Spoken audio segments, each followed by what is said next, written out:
18th day.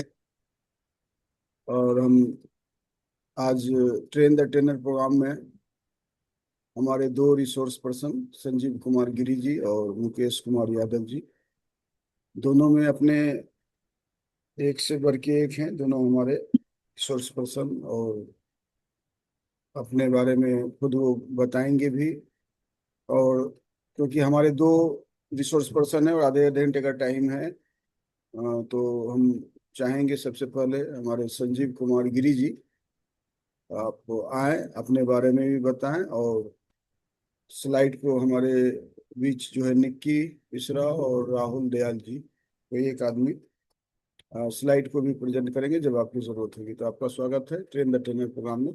Sanjeev Kumar Giri ji, welcome you. धन्यवाद sir. I am Audible sir. Yes yes, very much Audible. Thank you sir. First of all, जय Hind, good evening, नमस्कार सभी को। अ, मेरा नाम संजीव कुमार गिरी है। मैं पैराशूटिंग एथलीट हूँ। और मेरे मेरा जो अभियान है स्पोर्ट्स अवेयरनेस को लेके उसमें मैं धन्यवाद देना चाहता हूँ शिवाजी सर का, जिन्होंने उसमें एक बहुत बड़ा एड ऑन कर दिया हौसलों की राइड को लेकर। तो I am thankful for everyone who is here and provide me platform to share my experience and everything. तो समय की कमी को देखते हुए मैं अपना स्लाइड स्टार्ट करना चाहूंगा, please. Yes, please share the slide. या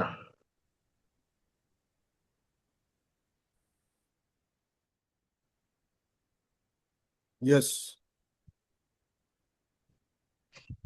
तो मैं बता दूं कि जैसे हमारे कि दो मैंने अपने रिसोर्स। यस बताया यस। कि मेरा नाम संजीव कुमार गिरी है और मैं इंटरनेशनल शूटिंग एथलीट हूँ। और मैं 10 मीटर, 50 मीटर और 10 मीटर स्टैंडर्ड पिस्टल में पार्टिसिपेट होता हूँ। शूटिंग में मेरा 5 साल का एक्सपीरियंस है। बट जो शूटिंग के लिए एक बेसिक चीज हो चाहिए, whatever we need, I got it from last 20 years. वो आगे मैं अपने एक्सपीरियंस में शेयर करूंगा, how it will be coordinate with my shooting career. Next slide please. हाँ बोलो। आ गया तो। Next slide please.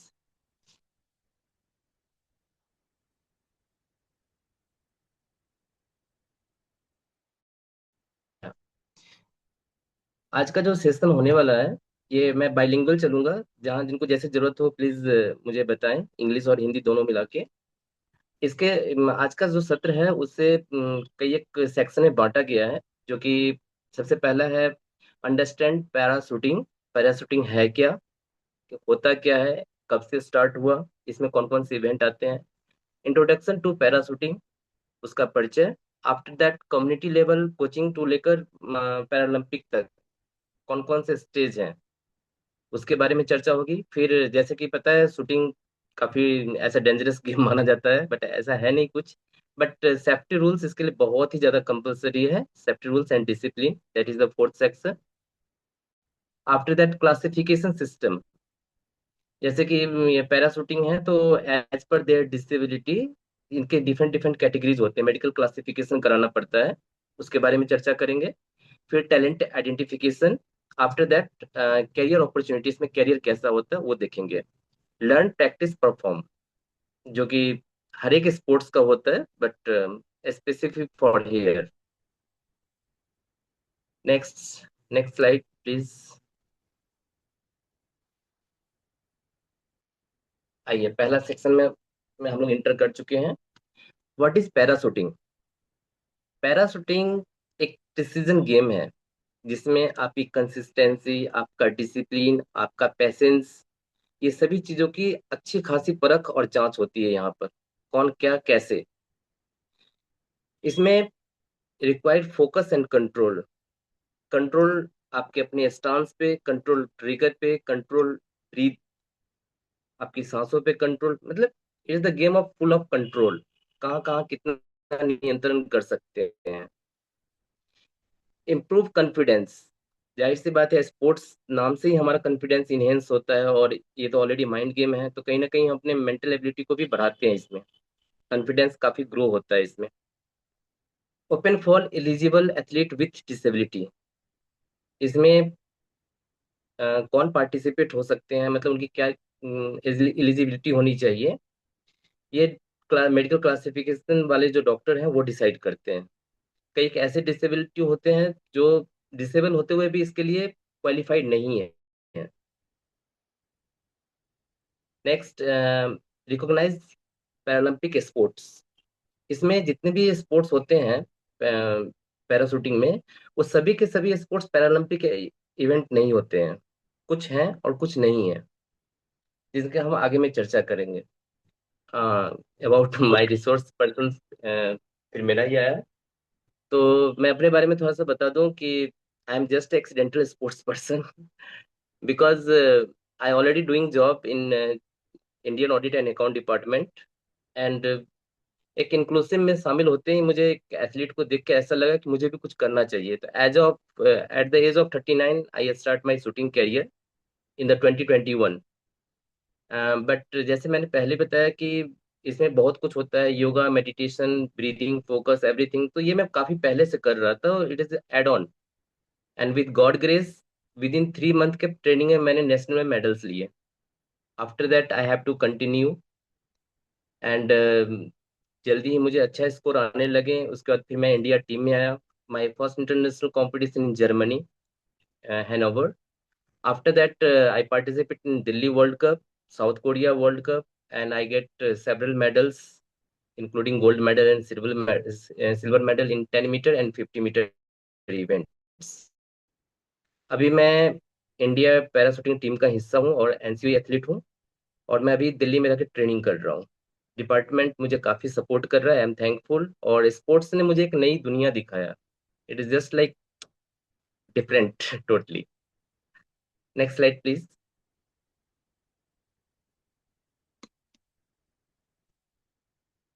I already explained about this slide. Please, next slide.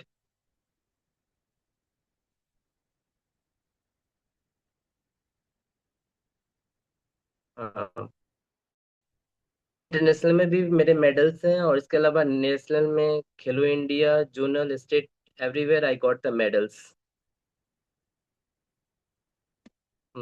Success begins with practice. Practice is the consistent practice is the key of success. Not only practice, perfect practice. Then definitely success is yours. Next slide, please.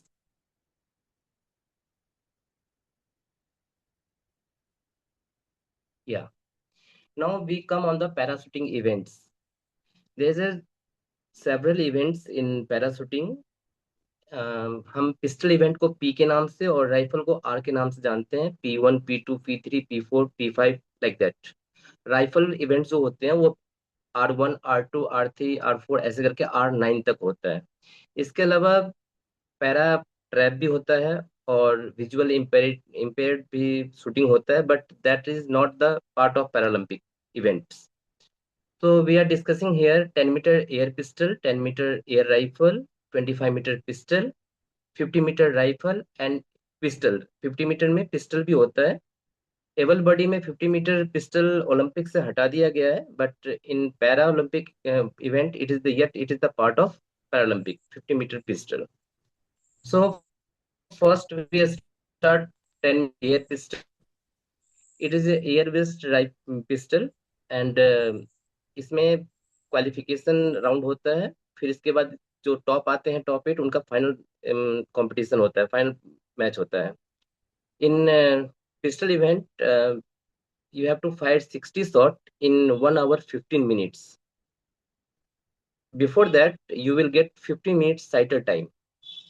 और qualification, जैसे मैंने बताया, qualification round में जो top 8 athlete आते हैं उनके लिए फिर अलग से फाइनल मैच होता है, जिसमें टॉप 3 जो आते हैं उन्हें गोल्ड, सिल्वर और ब्रॉन्ज मेडल मिलता है। उसके रूल्स अलग होते हैं और क्वालिफिकेशन के रूल्स अलग होते हैं, जो आगे हम बात करेंगे।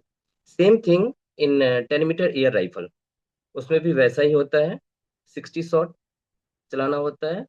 Next, 25 metre pistol. 25 metre pistol जो होता है वो मैन और वुमेन दोनों में एक जैसा होता है। मतलब इसमें मिक्स्ड इवेंट होता है, इसमें सेपरेट सेपरेट नहीं है। सिमिलरली जैसे कि मैंने 10 मीटर एयर पिस्टल में बताया और 10 मीटर एयर राइफल में, इसमें मैन अलग होता है, वीमेन अलग होता है। बट 25 मीटर में मिक्स्ड होता है। 50 मीटर पिस्टल जो है उसका 60 शॉट होता है उसमें चलाना, और वो 1 आवर 30 मिनट्स में चलाना पड़ता है। इसके भी क्वालिफिकेशन राउंड होते हैं, फिर फाइनल राउंड होते हैं। और वो आपको 160 शॉट जो है 50 मीटर में, वो 1 आवर 30 मिनट्स में चलाना होता है। फिर 50 मीटर राइफल जो होते हैं उसमें दो इवेंट होते हैं। 50 मीटर राइफल में एक होता है स्टैंडिंग, दूसरा होता है 3P। 3P means 3 position. जैसे कि ISSF रूल में आपको पता होगा कि एक standing, kneeling and prone, 3 position में आपको फायर करना होता है।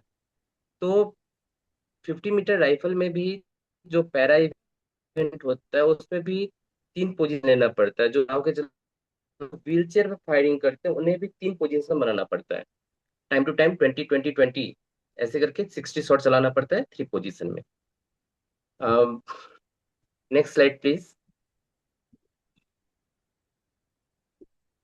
हु कैन पार्टिसिपेट, कौन भाग ले सकता है? First of all, athlete with eligible physical impairment. अब यहाँ फिजिकल इम्पेयरमेंट का मतलब डिफरेंट टाइप के फिजिकल इम्पेयरमेंट से आता है। जैसे कि पोलियो है, सर्वाइकल इशू है, इसके अलावा एम्प्यूटेड है। तो वो सभी जो है इस कैटेगरी में खेल सकते हैं, लेकिन क्लासिफिकेशन होता है उसमें। क्लासिफिकेशन में डिसाइड किया जाता है कौन SH1 में है, SH2, कौन SH2 में है। फिर SH1 और SH2 जो होते हैं उसमें भी कैटेगरी होते हैं ABC करके, मतलब बैक रेस्ट किनको दिया जाएगा, बैक रेस्ट किनको नहीं दिया जाएगा। Everything is decided by medical classification. Wheel chair user जो व्हील चेयर पे हैं, limb deficiency, limb deficiency means कुछ ऐसे व्यक्ति होते हैं जिनका कि कुछ अंग जो होता है वो ग्रोथ ही नहीं कर पाता है, तो वो भी इसमें खेल सकते हैं।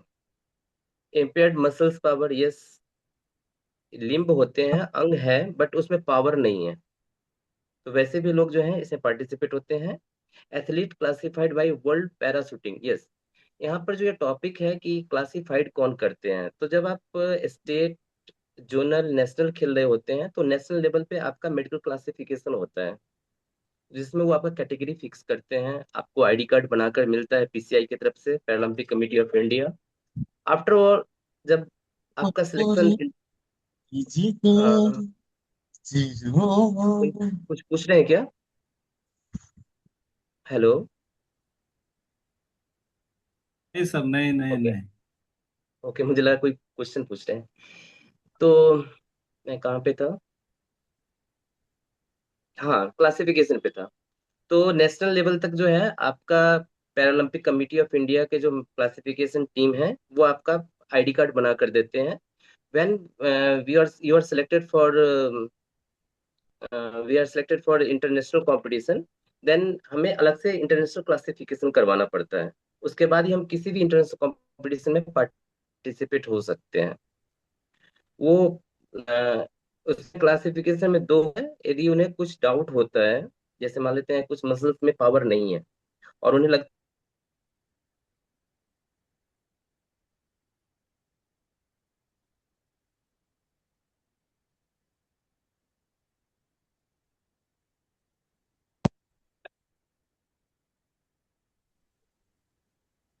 हेलो। है इंटरनेशनल लेवल पे भी रिव्यू होता रहता है।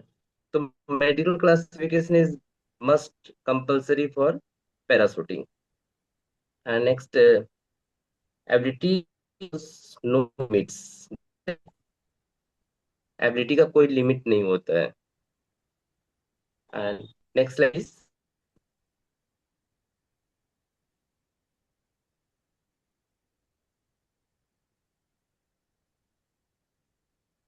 Excuse me, I am Audible?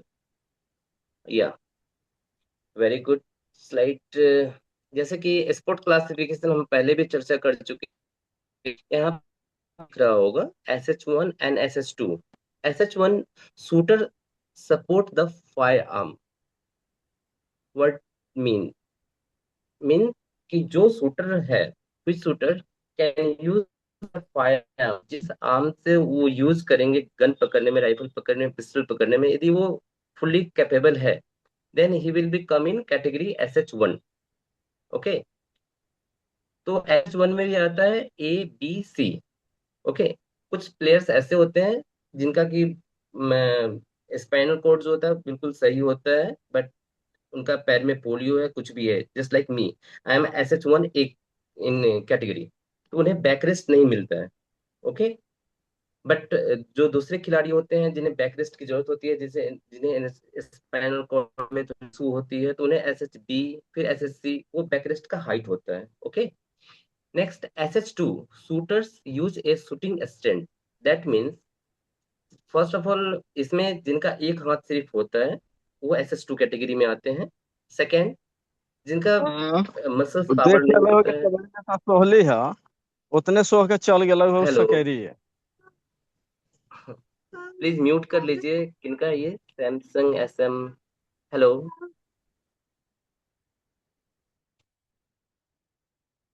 हाँ,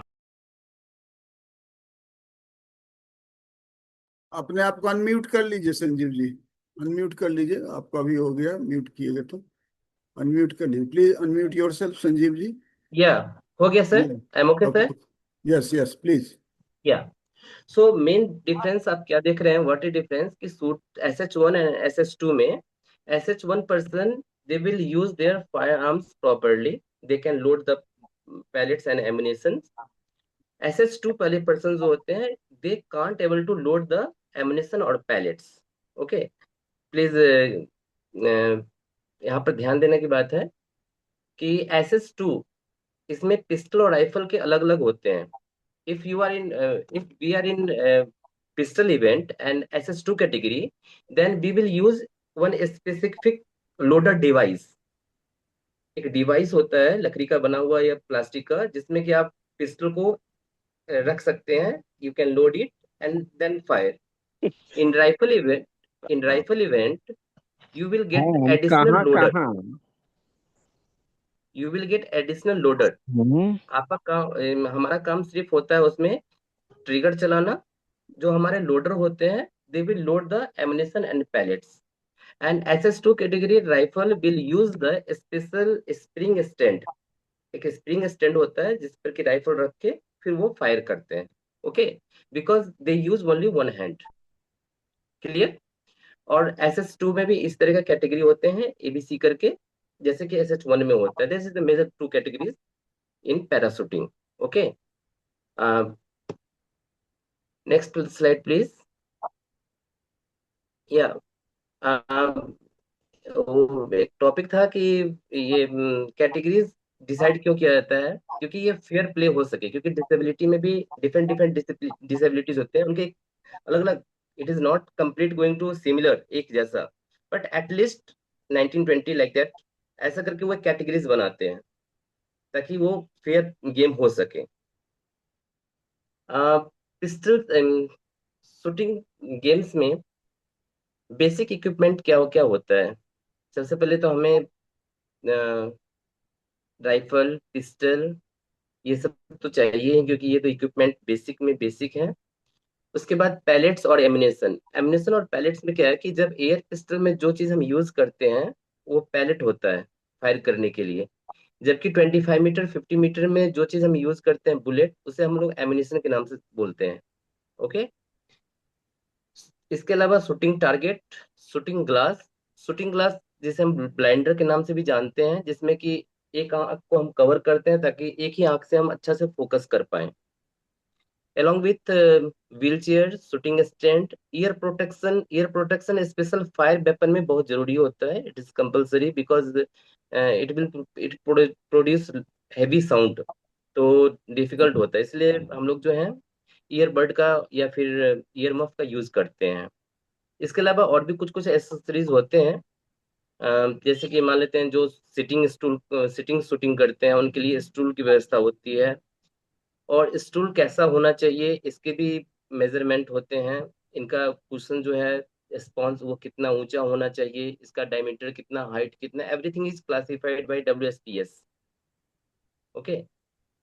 अभी मैं इस विषय में एक चीज बताना चाहूंगा कि फिलहाल पैराशूटिंग स्पोर्ट्स जो है वो WSPS के द्वारा गवर्न किया जाता है, वर्ल्ड शूटिंग पैरा स्पोर्ट्स। और ये बिहार ऑलमोस्ट तो ये लाइव हो सकता है ना? ये ऑलमोस्ट ISSF के रूल्स को फॉलो करता है अभी वर्तमान में, at present, but very soon WSPS going to merge in ISSF। Okay. Right equipment better performance definitely. यदि हमारा इक्विपमेंट सही रहेगा तो हमारा परफॉर्मेंस अच्छा होगा, नो डाउट। अच्छा, नेक्स्ट स्लाइड प्लीज। इसमें बिहार की जो स्पोर्ट्स अकेडमी बना ना, safety rules, very good topic. उसका इसमें तो शूटिंग में तो सेफ्टी रूल्स की इतनी सारी बातें हैं कि उसे हम अनदेखा कर ही नहीं सकते हैं, because it is dangerous game. Always point the gun in a safe direction. When we are going to fire, जब हम फायर कर रहे होते हैं, that time definitely we will put the nozzle at the target side, but when we are doing dry और holding, that time also we almost sure कि हमारा जो डायरेक्शन है पिस्टल का, राइफल का, वो सेफ जोन में होना चाहिए। जिधर पब्लिक बैठे हुए हैं, जिधर लोग आ जा रहे हैं, उधर की तरफ नहीं कर सकते हैं। Okay. Because because we treated our guns as loaded always. So when we keep this word in mind, always be aware. Finger off the trigger until ready. जब तक हम फायर नहीं कर रहे हो तब तक हमें ट्रिगर पे फिंगर नहीं डालना चाहिए। Follow range officers instruction, that is very compulsory. जो रेंज ऑफिसर होते हैं उनके इंस्ट्रक्शन को फॉलो करना पड़ता है। जब वो सीज फायर बोले तो पिस्टल को छोड़ देना होता है, राइफल को छोड़ देना होता है।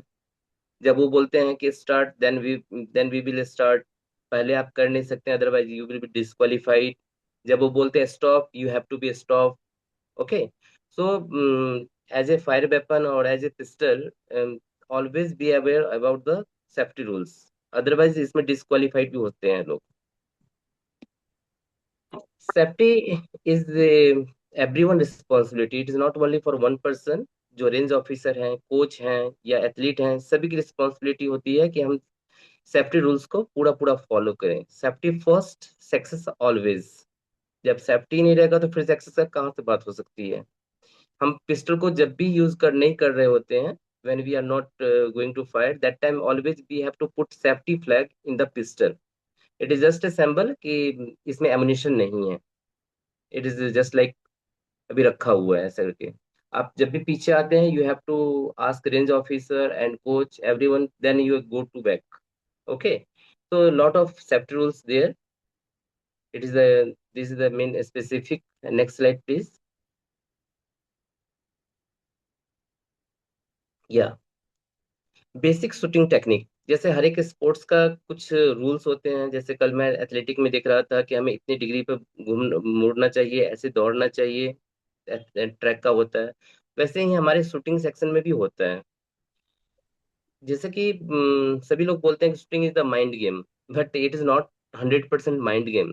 It is also muscles game, but percentage is different different, just like 80 to 85% it is a mind game, and 10 to 15% is a muscles game, because muscles memory is very very important here.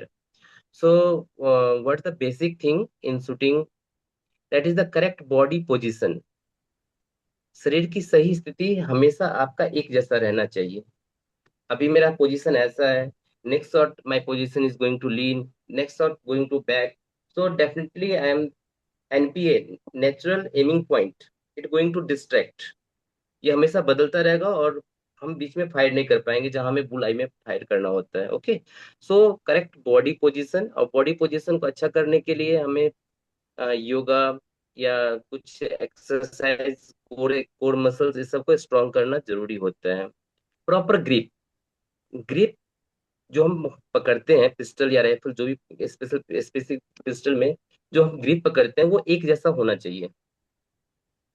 Always as the same pressure on the grip.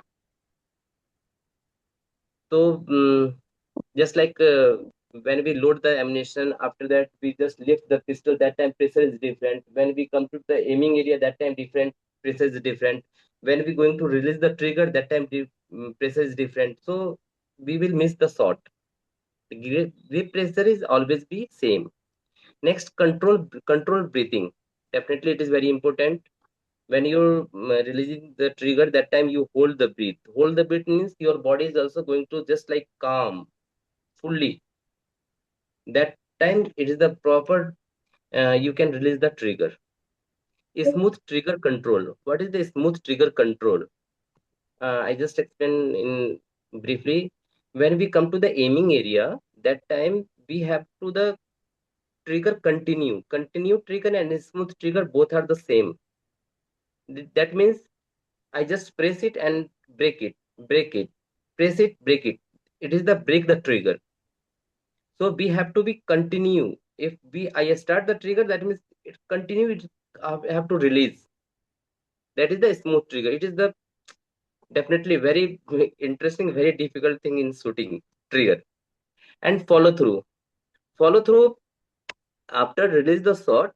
You have to be same as it is up to 2 or 3 seconds. It is the normal definition, and every person give the different definition about the follow through. For me, what I think about the follow through, while I release the trigger, so before the trigger, during the trigger, and after the trigger has to be same. That is follow through. That means it is the window of 6 to 7 second.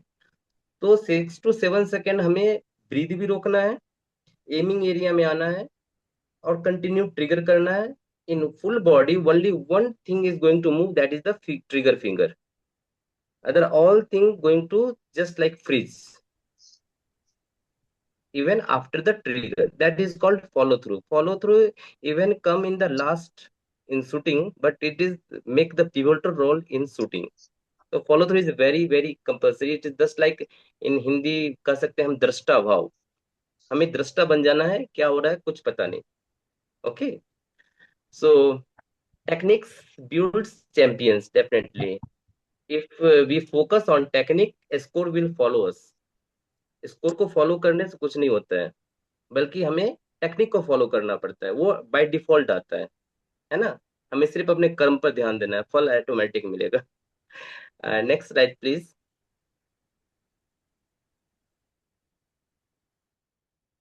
हाँ, भारत में para shooting सितारे, इनमें से कई athlete का आप नाम जानते होंगे. Avani Lekhara 2 times gold medalist है पैरालंपिक में. रुवीना फ्रांसिस 2024 में ब्रॉन्ज मेडल लिया है पैरालंपिक में. Mona Agarwal, she is also bronze medalist in 2024 Paris Paralympic, and Rudransh Khandelwal, he is also rising star. So इसके अलावा और भी बहुत सारे स्टार्स हैं शूटिंग में, जैसे मनीष नरवाल हैं, सिंगराज अडाना जी हैं, और भी कई एक हैं जो राइजिंग भी हैं और अच्छे अच्छे परफॉर्मेंस पे पहुंचे हुए हैं. Champions inspire the next generation. Definitely हम चैंपियंस को देखते हैं तो उससे काफी इंस्पिरेशन हमें मिलता है. इस तरीका से और भी काफी इंडिया में पैरा शूटिंग के लिए हो रहा है. I feel this one because I am also part of this thing. Next slide please.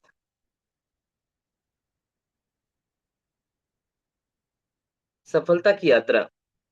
जो शूटिंग जो सेक्शन जो स्टार्ट होता है, वो कहाँ से कैसे स्टार्ट होता है. स्लाइड मिस हो गया प्लीज.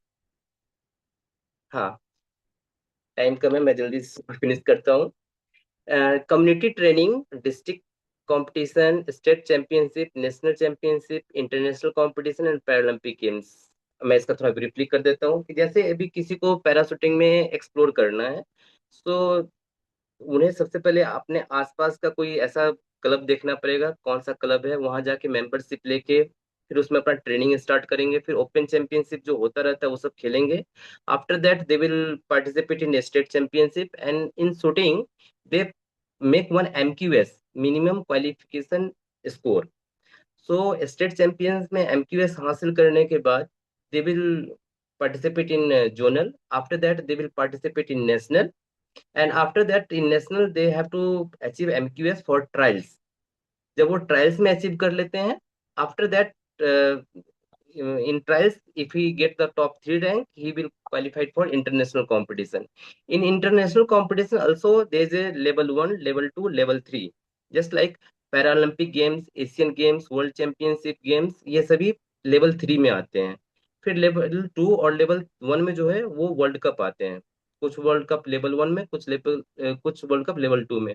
और सभी इंटरनेशनल कंपटीशन के लिए एक स्पेसिफिक एमक्यूएस तय किया गया है कि आप इतना फायर करेंगे, then you will participate in that one. Okay. Dream train achieve, definitely कुछ भी अचीव करने से पहले तो सोचना ही पड़ता है, देखना ही पड़ता है, फिर ट्रेन करते हैं और वो हमें अचीव होता है। Next slide please.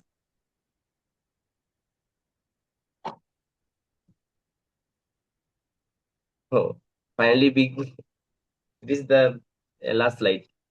तो इससे पहले मैं एक चीज बताऊंगा कि पैराशूटिंग जो है वो 1970 से स्टार्ट हुआ और 1976 से ये पैरालंपिक का पार्ट बना। और अभी फिलहाल मोर देन 70 कंट्रीज पैराशूटिंग में पार्टिसिपेट होते हैं। मैं खुद जिस वर्ल्ड कप में पार्टिसिपेट हुआ था, I think so more than 53 country participate in that world cup. और इंडिया मेडल तालिका में, मेडल जो लिस्ट था उसमें इंडिया ऑन द टॉप। तो पैरालंपिक गेम्स में इंडिया बहुत ही अच्छा परफॉर्मेंस कर रहा है और स्ट्रॉन्ग पोजीशन बना के रखा हुआ है अभी, और it is has to continue. Okay, please any questions यदि कुछ है तो कोई पूछ सकते हैं। क्वेश्चन सेशन करेंगे हमारे बस दूसरे we'll ask we'll wait because we'll हाँ, विल हैव मुकेश सर भी हैं। या हाँ, sure sure. Together we'll have the we thank you. our next resource person is Mukesh Kumar Yadav ji, so he will be giving you. Thank you So Shivaji sir. welcome. You stay on thank you the everyone. in the नमस्ते। end. या We'll discuss. Definitely definitely I am here. Okay. दूसरा slide Manoj Yadav ji का, कुमार यादव जी का, मनोज जी बार बार बोल देते हैं। आपका स्वागत है। एंड हमारे स्लाइड दिखा सकते हैं, second slide. Sir same slide है सर, कहीं आपने सेम ही स्लाइड भेजा है। अगर आप फिर से अगर आप शेयर कर सके तो ज़्यादा अच्छा होगा सर। मैं शेयर कर देता हूँ, मेरे पास स्लाइड है सर। हाँ, आप ओके शेयर सर, कर ओके दो, सर। शेयर कर दो। Good evening everyone. मेरी आवाज आ रही है सबको? जी, आ रही है, चलो आ जाए। Hello. So I have shared my screen. Please let me know once you are able to see.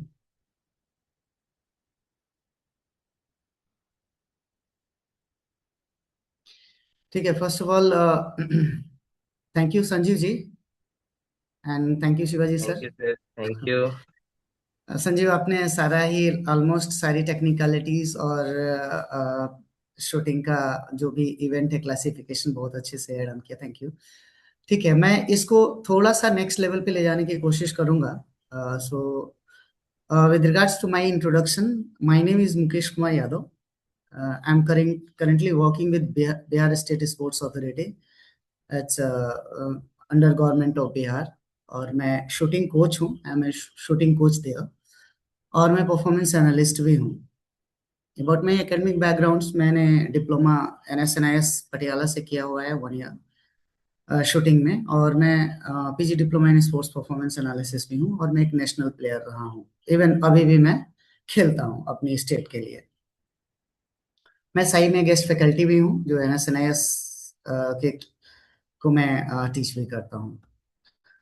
सो अभी हम लोग बात करेंगे बेसिकली शूटिंग को लेकर के, कि इसको हम पैराशूटिंग में थोड़ा सा इसका एडवांस वर्जन देखने की और समझने की कोशिश करेंगे, सो दैट आपको एक व्यू रहेगा।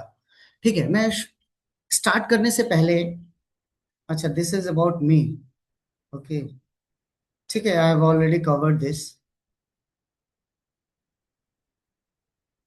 ये भी this is about me. No, this is not start with beginning, no? Yes Yeah. Yes, okay next. Okay Yeah. Okay. So to start with, मैं एक चीज जानना चाहूंगा आप लोगों से। I just wanted to understand from you, if you can quickly add on your point, कि आपको क्या लगता है कि किसी भी एथलीट को डेवलप करने में कौन कौन से सहयोग, कौन कौन से पार्टनर हमारे साथ होने चाहिए, या कौन कौन कहाँ कहाँ से हम सहयोग लेकर के और एक बेटर परफॉर्मर, जिसको हम बोलते हैं इलाइट लेवल परफॉर्मर, बनाने में हमें मदद मिलती है। देखिए, हम what we are trying to understand here कि बीइंग ए प्लेयर, हमें प्लेयर प्रिपेयर करना और एक इलाइट प्लेयर को प्रिपेयर करना, दोनों में काफी डिफरेंस है, राइट? सो आपको क्या लगता है, क्विकली विल टेक 30 सेकेंड्स, और उसके बाद मैं अपने उसको स्टार्ट करूंगा। So you can add your input quickly, कि आपको क्या लगता है कि हमें क्या क्या चीजों की जरूरत पड़ती है, किन किन से लोगों से सपोर्ट की जरूरत पड़ती है एक इलाइट प्लेयर को बनाने में। कोई भी कुछ पॉइंट्स ऐड कर सकता हो तो ऐड करे प्लीज, क्विकली। आप अनम्यूट करके बोल सकते हैं, फिर म्यूट कर लीजिएगा। पहला सर, सबसे ज्यादा जरूरी है खुद का मोटिवेशन।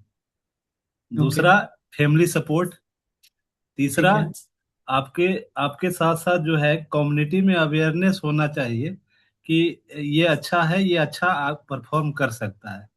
तो ये बेसिक जो कॉन्सेप्ट जो मेरे हिसाब से है ये नहीं है सर। ठीक है, बहुत अच्छा। एनीवन, और कोई एक आदमी ऐड करना चाहे, फिर हम पिक करेंगे। सर हमेशा ये ध्यान रखना चाहिए कि सब कुछ विचार से शुरू होता है। तो पहले थॉट्स होते हैं, फिर उसके बेसिस पे उसका हैबिट्स पे फोकस आता है। हैबिट्स के बाद सीधा कैरेक्टर, और कैरेक्टर से पर्सनालिटी स्पोर्ट्समैन की, और लास्ट में स्पोर्ट्समैन की डेस्टिनी शेप होती है। तो शुरुआत तो थॉट से ही होती है। तो हर बार शेपिंग पहले थॉट्स पे देना चाहिए, थॉट पैटर्न और थॉट मैनेजमेंट पे फोकस करना चाहिए, और सेल्फ मैनेजमेंट के थ्रू जाते हो करने के बाद डेस्टिनी अप्रूव करनी चाहिए। Okay. Anyone from South? One last. Financial या सर, फाइनेंशियल सर सपोर्ट। ठीक है, सभी लोगों ने अच्छा पॉइंट्स ऐड किए। मैं इसको क्विकली सम अप करता हूँ। सर एक Will और क्वेश्चन है सर हम उसमें। सर हेलो बोलिए सर, बोलिए। उसमें शूटिंग में ज्यादातर है जिज्ञासा की बहुत अहम भूमिका होती है सर। जब तक उसमें जिज्ञासा नहीं होगा तब तक वो आगे नहीं बढ़ सकता है सर। ओके, वेरी ये गुड, खेल वेरी ही ऐसा है सर जी, बिना जिज्ञासा के कोई इसमें गुंजाइश नहीं है। ओके, ठीक है। Thank you everyone. हम अभी इसी क्वेश्चन को आंसर करने की कोशिश करेंगे। सभी लोगों ने अच्छे पॉइंट्स बताए, सभी सारे ही पॉइंट्स वैलिड हैं। So very good. मैं इस चीज को थोड़ा सा इलेबोरेटिव पिक करूंगा। सो अभी मैं इसको कवर करने वाला हूँ, स्पोर्ट्स परफॉर्मेंस। ठीक है, मॉडर्न शूटिंग कोच, जहाँ पे देखिए मॉडर्न शूटिंग कोचिंग में कई सारे इसके पार्ट हो जाते हैं। देखिए, मैं इसी चीज को ऐड ऑन करना चाह रहा था। किसी भी एक अच्छे एथलीट को बनाने के लिए ये बहुत जरूरी है, कोई एक एथलीट केवल अपने टेक्निकल स्पेशलिटी से को गेन करके या कोई भी चीज परफॉर्मेंस लेके आ रहा है, बेसिकली उसमें केवल उसका ही, मतलब वो इंडिविजुअल नहीं कर सकता, मतलब ऐसा मेरा मानना है। इसमें एक प्रॉपर टीम होती है किसी भी एथलीट को इलाइट लेवल तक पहुंचाने में। जैसे कि अगर मैं बात करूं, ऑब्वियसली टेक्निकल एक्सपर्ट आता ही है, उसका कोच का बहुत बड़ा रोल होता है। लेकिन कोचिंग के अलावे अगर मैं बात करूं, तो बहुत सारे ऐसे डिफरेंट डिफरेंट फंक्शंस हैं जो कि इनडायरेक्टली उसको सपोर्ट कर रहे हैं, जिसका नतीजा होता है कि वो हर एक जगह पे अपने ऑप्टिमल परफॉर्मेंस को देता है, और ऑप्टिमल परफॉर्मेंस को देने के बाद उसको ऑटोमेटिकली उसका परफॉर्मेंस अप होता आपको दिखाई देता है। अब वो फैक्टर्स कह लें, या डिपार्टमेंट्स कह लें, या सपोर्ट फंक्शन कह लें, वो क्या क्या चीजें हैं। तो अगर मैं बात करूं तो इसमें स्पोर्ट्स साइंस का बहुत ही जरा बड़ा रोल आता है। जैसे मैं अगर स्पोर्ट्स साइंस की बात करूं, मैं इसको थोड़ा सा शूटिंग पर्सपेक्टिव से बताऊंगा, क्योंकि मैं शूटिंग का कोच हूं और हमें ज़्यादा एक्सपर्टीज शूटिंग में है, तो मैं इसको थोड़ा सा शूटिंग से करूंगा। बाकी ये चीज़ सारी ही गेम्स के लिए इक्वली वैलिड है, राइट? सो स्पोर्ट्स साइंस की अगर मैं बात करता हूं, आपने यहाँ पे देखा होगा कि परफॉर्मेंस एनालिस्ट, ये मेरी डिटेल ही एडेड है मॉडर्न शूटिंग कोच में। स्पोर्ट्स साइंस, और स्पोर्ट्स साइंस का ही पार्ट है परफॉर्मेंस एनालिस्ट। स्पोर्ट्स साइंस में देखिए काफी वास्ट सब्जेक्ट है। इसमें मैं कुछ का नाम ले लेता हूँ, हम आगे डिस्क्राइब भी करेंगे कैसे ये कोचिंग में हेल्प करता है, या एक एथलीट को एक बड़े एथलीट के रूप में या किस तरीके से उसका ट्रांसफॉर्मेशन करता है, सो दैट हम उसका परफॉर्मेंस को ऑप्टिमाइज कर सकें और उसको विद इन द कैपेसिटी, उसकी कैपेसिटी को बढ़ाते हुए हम हाईएस्ट लेवल पे ले जाने की कोशिश करें। क्योंकि आप सभी मेरी बात से सहमत होंगे कि हमको, अरे किसी को हम, एक प्लेयर को हमने टारगेट किया तो हमारा ये तो मोटिव नहीं होता है कि मैं उसको नेशनल खिलाऊंगा, ये तो मोटिव नहीं होता। अल्टीमेट कहीं ना कहीं इनडायरेक्टली हमारे मन में होता है कि बड़े प्लेटफॉर्म पे जाके और पार्टिसिपेशन करें, जिसमें आपका वर्ल्ड कप हो जाते हैं, एशियन गेम्स हो जाते हैं, फिर आपके कॉमनवेल्थ गेम्स हो जाते हैं, फिर आपके लास्टली अगर बात करें तो हम ओलंपिक ड्रीम होता है सबका, यही तो होता है ना? यस और no? Maybe yes yes sir, हाँ, ऑफ कोर्स। ठीक है। तो इसके लिए बहुत जरूरी है कि हमको पूरी टीम का सहयोग लेके चलना। उस टीम में कौन कौन आते हैं, वो डिपार्टमेंट्स की मैं बात कर रहा था, सॉरी। मैं कुछ का नाम लूंगा, बाकी और भी हैं, मैं मैक्सिमम कवर करूंगा। जैसे आपका हो गया बायोमैकेनिक्स, डिस्क्राइब करेंगे शॉर्ट में। साइकोलॉजी हो गई, स्ट्रेंथ एंड कंडीशनिंग हो गई, एंथ्रोपोमेट्री हो गई, न्यूट्रिशनिस्ट की बात करते हैं, न्यूट्रिशन की बात करते हैं, ठीक है, न्यूट्रिशन की बात हो गई, साइकोलॉजी हो गया। और ये सारी चीजें होने के बाद, जो कि अभी इंडिया में इसका कल्चर डेवलप नहीं हुआ है, इस सब के बाद आता है आपका परफॉर्मेंस एनालिसिस। और मुझे इस बात को कहने में हिचक नहीं है कि अगर आप रिसर्च पेपर्स देखें तो मैंने एक रिसर्च पेपर 1892 का देखा था, टेनिस प्लेयर में, जिसको यूएस ने यूज किया था एनालिटिक्स के रूप में। उन्होंने स्कोर्स वगैरह को काउंट करके उसको कंपैरेटिव व्यू देखा था। मैं एक रिसर्च पेपर पढ़ रहा था। और आज की डेट में हमारी ये हालत है कि हम अभी इस सेक्टर को अपनाने से कतरा रहे हैं। बहुत कम टीम हैं। अभी एशियन चैंपियनशिप में अभी एक चैंपियनशिप हुई थी वॉलीबॉल में, उन्होंने फर्स्ट टाइम बहुत ही ब्रॉड लेवल पे इंट्रोड्यूस किया, उन्होंने अच्छा परफॉर्मेंस दिया और मेडल भी लेकर के आए। हॉकी टीम अपना 90% एफर्ट एनालिटिक्स में देती है, ये स्पोर्ट्स साइंस का पार्ट है। और मैं हैरानी है कि बहुत सारे जगहों पे इसको लोग जानते भी नहीं है। By the way, as an इस प्रोग्राम में हम ये थोड़ा सा ब्रीफली जानने की कोशिश करेंगे, ताकि एटलीस्ट जो भी एक्सप्लोर कर सके, जिसकी कैपेसिटी हो, वो उसको एक्सप्लोर करे और उसमें अपने करियर को आगे बढ़ाए और पैरा में हेल्प करे, बाकी चीजों में हेल्प करे। ठीक है, नेक्स्ट स्लाइड पे चलते हैं। देखिए, मैं अभी बात कर रहा था बड़े लेवल पे खेलने की, जैसे ओलंपिक हो गया, वर्ल्ड कप्स हो गए। तो देखिए, आप किसी भी प्लेयर को ट्रेनिंग शॉर्ट पीरियड में, आपको लगता है कि शॉर्ट पीरियड में हम एक ओलंपियन प्रिपेयर कर पाएंगे? नहीं लगता ना, ये पॉसिबल भी नहीं है। एक सर्टेन अच्छा खासा एक टाइम चाहिए होता है, कोच को भी, सारी टीम को भी। और वो लोग अलग अलग कोलैबोरेटेड वे में एक साथ काम करते हैं, तब जाकर के हम एक अच्छे एथलीट को प्रोड्यूस कर पाते हैं। और बहुत सारे स्टेट्स अभी स्पोर्ट्स साइंस को उतना वैल्यू नहीं देती जितना होनी चाहिए। ठीक है, तो इसके लिए हमको सोचना है और आगे जितना भी एफर्ट हो सके, अगर कोई डेडिकेटेड टीम नहीं है तो एटलीस्ट हमारी रिस्पॉन्सिबिलिटी एज ए कोच की रिस्पॉन्सिबिलिटी ये है कि हम उस चीज को जानें और उसको बेहतर तरीके से जितना मैक्सिमम हो सके हम उसको यूटिलाइज करें, सो दैट इसको जानना इसलिए जरूरी है कि हम अपने एथलीट को इंजरी से बचा सकें। अगर हमको पता ही नहीं है कि ये एक्सरसाइज क्यों करवा रहे हैं, हम क्यों करवाना चाहिए, तो उसको देख करके कराने का कोई सेंस नहीं बनता। और मेजॉरिटी ऑफ द कोचेस जिनको नॉलेज नहीं है वो ऐसे ही करते हैं, उन्होंने कहीं ना कहीं देखा है, उस चीज को फॉलो करते हैं। उनको नहीं पता कि मैंने ये एक्सरसाइज करवाई तो क्या इसकी जरूरत है, इससे आखिर में हो क्या रहा है, क्या ये मेरे स्पोर्ट्स के लिए रिक्वायरमेंट है या नहीं है। इन सब चीज का डिसीजन आप तभी ले पाओगे जब आपको उसकी नॉलेज होती है, राइट। तो ये चीज जानना बहुत जरूरी है। ये टर्म लिखा है long term athlete development, it's nothing long term athlete development is nothing but a long term plan कि अगर मैं ओलंपिक साइकिल के लिए किसी प्लेयर को डेवलप कर रहा हूं तो मैं ये प्लान रखूंगा कि भाई 4 साल में मुझे कहां से कहां पहुंचाना है। उसको मैंने फर्दर 4 साल में डिवाइड कर दिया कि 1 साल में मेरा टारगेट क्या है, सेकेंड ईयर में मैं क्या करूंगा, थर्ड ईयर में क्या करूंगा, फोर्थ ईयर में क्या करूंगा, फर्स्ट ईयर तक मुझे क्या क्या करना है उसको भी मैंने 6 मंथ में बांट रखा है, उसको भी मैंने क्वार्टरली बांट रखा है, उसको भी मैंने मंथली बांट रखा है, उसको भी मैंने वीकली बांट रखा है, उसको भी मैंने पर डे के हिसाब से बांट रखा है, पर डे को भी मैंने सिंगल ट्रेनिंग सेशन में बांट रखा है। राइट, ये होती है long term athlete development plan basically, जिसमें आपने ये आपका प्लान तब शुरू होता है जब आपने टैलेंट आइडेंटिफाई कर लिया हो।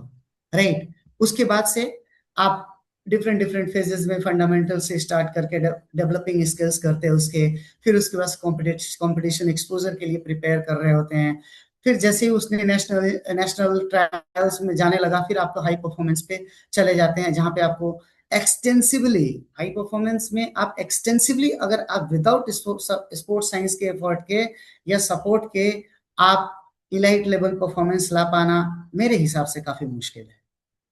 मुश्किल ही नहीं, मेरे हिसाब से तो मतलब पॉसिबिलिटी थोड़ी सी कम है। ठीक है, एग्री और नॉट? आपको are you able to understand me what I am trying to say और do I need to repeat? Anyone? Yes, agree, sir.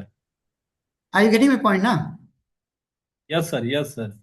Okay, so ठीक है, तो ये हाई लेवल है। मैं कोशिश करूंगा कि अगर मुझे मौका मिलेगा तो मैं एक दिन आपको long term athlete development plan में, जो कि मेरा एक्सपर्टीज भी है पीरियडाइजेशन का, तो मैं एक आपको ओवरव्यू देने की कोशिश करूंगा if I get time.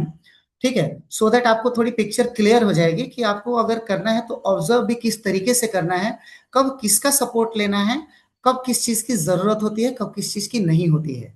Right, क्योंकि बेसिक आपको एक ओवरव्यू पता होना चाहिए। एक कोच केवल ये नहीं देख रहा होता है कि वो आज क्या कर रहा है, वो ये देख रहा होता है कि आज मैं क्या कराने वाला हूँ, ये मैं क्यों करा रहा हूँ, इसका इफेक्ट कल क्या होगा, इसका इफेक्ट परसों क्या होगा, इसका इफेक्ट डाउन द लाइन क्या होगा। अब इसको मैं एक सिंपल एग्जांपल से बताता हूँ। अगर मुझे खड़ा होना नहीं आता तो मैं किसी को कितना भी अच्छा पिस्टल पकड़ना सिखा दूं तो वो मायने नहीं रखता, क्योंकि एक स्टांस होती है। मैं पैरा की बात करूं तो उनको एक सिटिंग पोजीशन में जरूरत होती है, अगर लोअर लिम्स में प्रॉब्लम है तो कहीं ना कहीं अगर प्रॉब्लम होती है तो ये भी इनका एक स्टांस है। राइट, सबसे जरूरी होता है स्टांस का। अगर दूसरे तरीके से मैं बात करूं तो अगर मैं बोलूं कि अगर आपको पिस्टल ठीक से लिफ्ट करने नहीं आ रहा या आपकी बॉडी बैलेंस नहीं है तो आप कितना भी अच्छा ट्रिगरिंग हो तो आप सही शॉट नहीं लगा सकते। यानी कि यहाँ पे जरूरत किस चीज की है? जरूरत है सही स्टांस का। वहां पे भी आपको एप्रोप्रिएट बैलेंसिंग का। राइट, उसके बाद ही आप ट्रिगर फॉलो थ्रू सबकी बात करेंगे।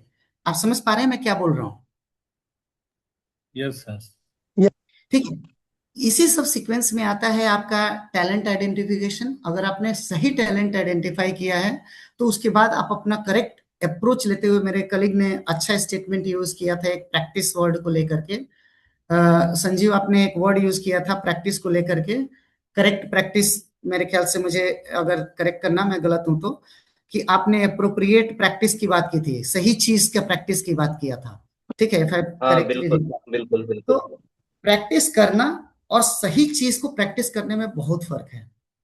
ठीक है, प्रैक्टिस करने में हम वो गलतियां नहीं अगर हमने प्रैक्टिस किया, कोई गलत चीज सीख ली ना, तो एक दूसरे कोच के लिए जो सही सोच रहा है उसको एफर्ट उसका डबल हो जाता है। कैसे? एक तो उसको पहले गलत चीज को करेक्ट उसको छुड़वाने में ही काफी ज्यादा टाइम होता है। पहली बात, अगर वो मेच्योर हो चुका है तो उसको एडाप्ट ही नहीं करेगा। जब वो उस चीज को छुड़वाया जाएगा then only he can adapt और he can learn new technique और न्यू फंडामेंटल्स। ठीक है, तो ये काफी डिफिकल्ट हो जाता है। तो practising is appropriate thing is very essential. ठीक है, तो उसमें फंडामेंटल चीजें आ जाती हैं, फिर आप धीरे धीरे स्किल्स को बढ़ाते हो, फिर कंपटीशन एक्सपोजर के लिए ट्रेन करते हैं, फिर हाई परफॉर्मेंस पे जाते हैं। अभी मैंने बात किया था स्पोर्ट्स साइंस इन शूटिंग। ये स्पोर्ट्स साइंस इन शूटिंग के लिए ही नहीं है, ये सारी ही चीजों के लिए है, सारे ही गेम्स के लिए है। आप बिना इसके आप एक टॉप परफॉर्मर बना पाना बहुत ही मुश्किल है। ये कहीं ना कहीं इनडायरेक्टली आपको काम करता है। मैं ब्रीफली बताता हूँ। बायोमैकेनिक्स में बेसिकली ये होता है कि आपका बॉडी मूवमेंट्स, बॉडी पोस्चर, ये सब चीज का ये बात करती है ये सब्जेक्ट। जैसे शूटिंग को लेकर के मैं बता रहा हूँ, शूटिंग को लेकर के बता रहा हूँ कि जैसे मैंने पिस्टल शूटर हूँ, मैं एक राइफल शूटर हूँ, नेशनल प्लेयर। सो पिस्टल की मैं बात करता हूँ क्योंकि संजीव जी भी मेरे साथ हैं। और अगर मैंने ये पिस्टल उठाया तो ये पिस्टल उठा क्यों? ये बनता है न्यूरोमस्कुलर कोऑर्डिनेशन। मेरे दिमाग में मेरे को कमांड मिला एक्सटर्नल, मेरा दिमाग इसको प्रोसेस किया, तुरंत इसने इसको कमांड दिया, तुरंत हाथ उठ गया। स्टार्ट का कमांड आते ही इधर मेरा हाथ उधर दिखा, बाकी की कार्रवाई हो गई। अब बायोमैकेनिक्स ये कहता है कि अगर 1.5 kg का आपने पिस्टल उठा रखा है तो कितना लोड आपकी इस मसल्स को वेयर करना पड़ रहा है, इस मसल्स को कितना लोड वेयर करना पड़ रहा है, इस ज्वाइंट पे आपको कितना लोड आ रहा है। 1.5 किलो का पिस्टल सही तरीके से स्टेबल करने के लिए आपको कितनी एक्सरसाइज शोल्डर स्ट्रेंथ करनी पड़ेगी, किसकी, क्या डेल्टॉइड की करनी पड़ेगी, क्या ट्राइसेप्स की करनी पड़ेगी, बाइसेप्स की करनी पड़ेगी, कितनी करनी पड़ेगी, क्यों करनी पड़ेगी, ये सारा चीज आपका बायोमैकेनिक्स बताता है। चलिए एक सिंपल एग्जांपल दे देता हूं आपको, दूसरा एथलेटिक्स है समझने के लिए। एथलेटिक्स में यह है कि लॉन्ग जंपर्स को सब लोग देखा होगा, आपको पता है कि किसी का भी with respective of any weight category, कितना भी वेट हो एक एथलीट का, अगर वो ग्राउंड टू ग्राउंड लैंडिंग करता है तो ये बात सबको पता है, सब लोगों ने फिजिक्स में पढ़ा होगा कि भाई अगर वो 45 डिग्री के, चाहे कितनी भी स्पीड हो उसकी, अगर वो लॉन्ग जंप लेते वक्त अगर वो 45 डिग्री का एंगल रखे तो वो अपने मैक्सिमम रेंज को अचीव करेगा। ये बात सबको पता है। आई होप सबने इतना तो फिजिक्स पढ़ा ही होगा 10th में। Yes sir. 45 डिग्री अगर ग्राउंड से ग्राउंड है तो ठीक है। तो ये चीज आपको बायोमैकेनिक्स प्रूफ करता है। कई बार एथलेटिक्स क्या करते हैं, वीडियो एनालिसिस, परफॉर्मेंस एनालिसिस क्या करता है, वो साइड से बैठ के उसके जंप को देखता है और बायोमैकेनिक्स का वो बैठा रहता है। बायोमैकेनिक्स देखा आपने, वीडियो एनालिसिस वो भी करता है, वीडियो रिकॉर्डिंग हमारे परफॉर्मेंस एनालिस्ट भी करते हैं। वो ऑब्जर्वेशंस को निकालते हैं कि भाई जब इसने लॉन्ग जंप स्टार्ट किया, जब इसने स्ट्राइड ली तो ये कितने एंगल पे था, ठीक है, क्या ये अगर 10 बार इसने जंप किया तो क्या 45 डिग्री पे ले रहा था कि 45 से कम ले रहा था। दोनों ही केस में इसका रेंज कम होगा, अगर कम लिया तो अधिक लिया तो एनर्जी भी वेस्ट करेगा अधिक में, लो में करेगा तो एनर्जी तो कम वेस्ट करेगा लेकिन परफॉर्मेंस उसका डाउन रहेगा।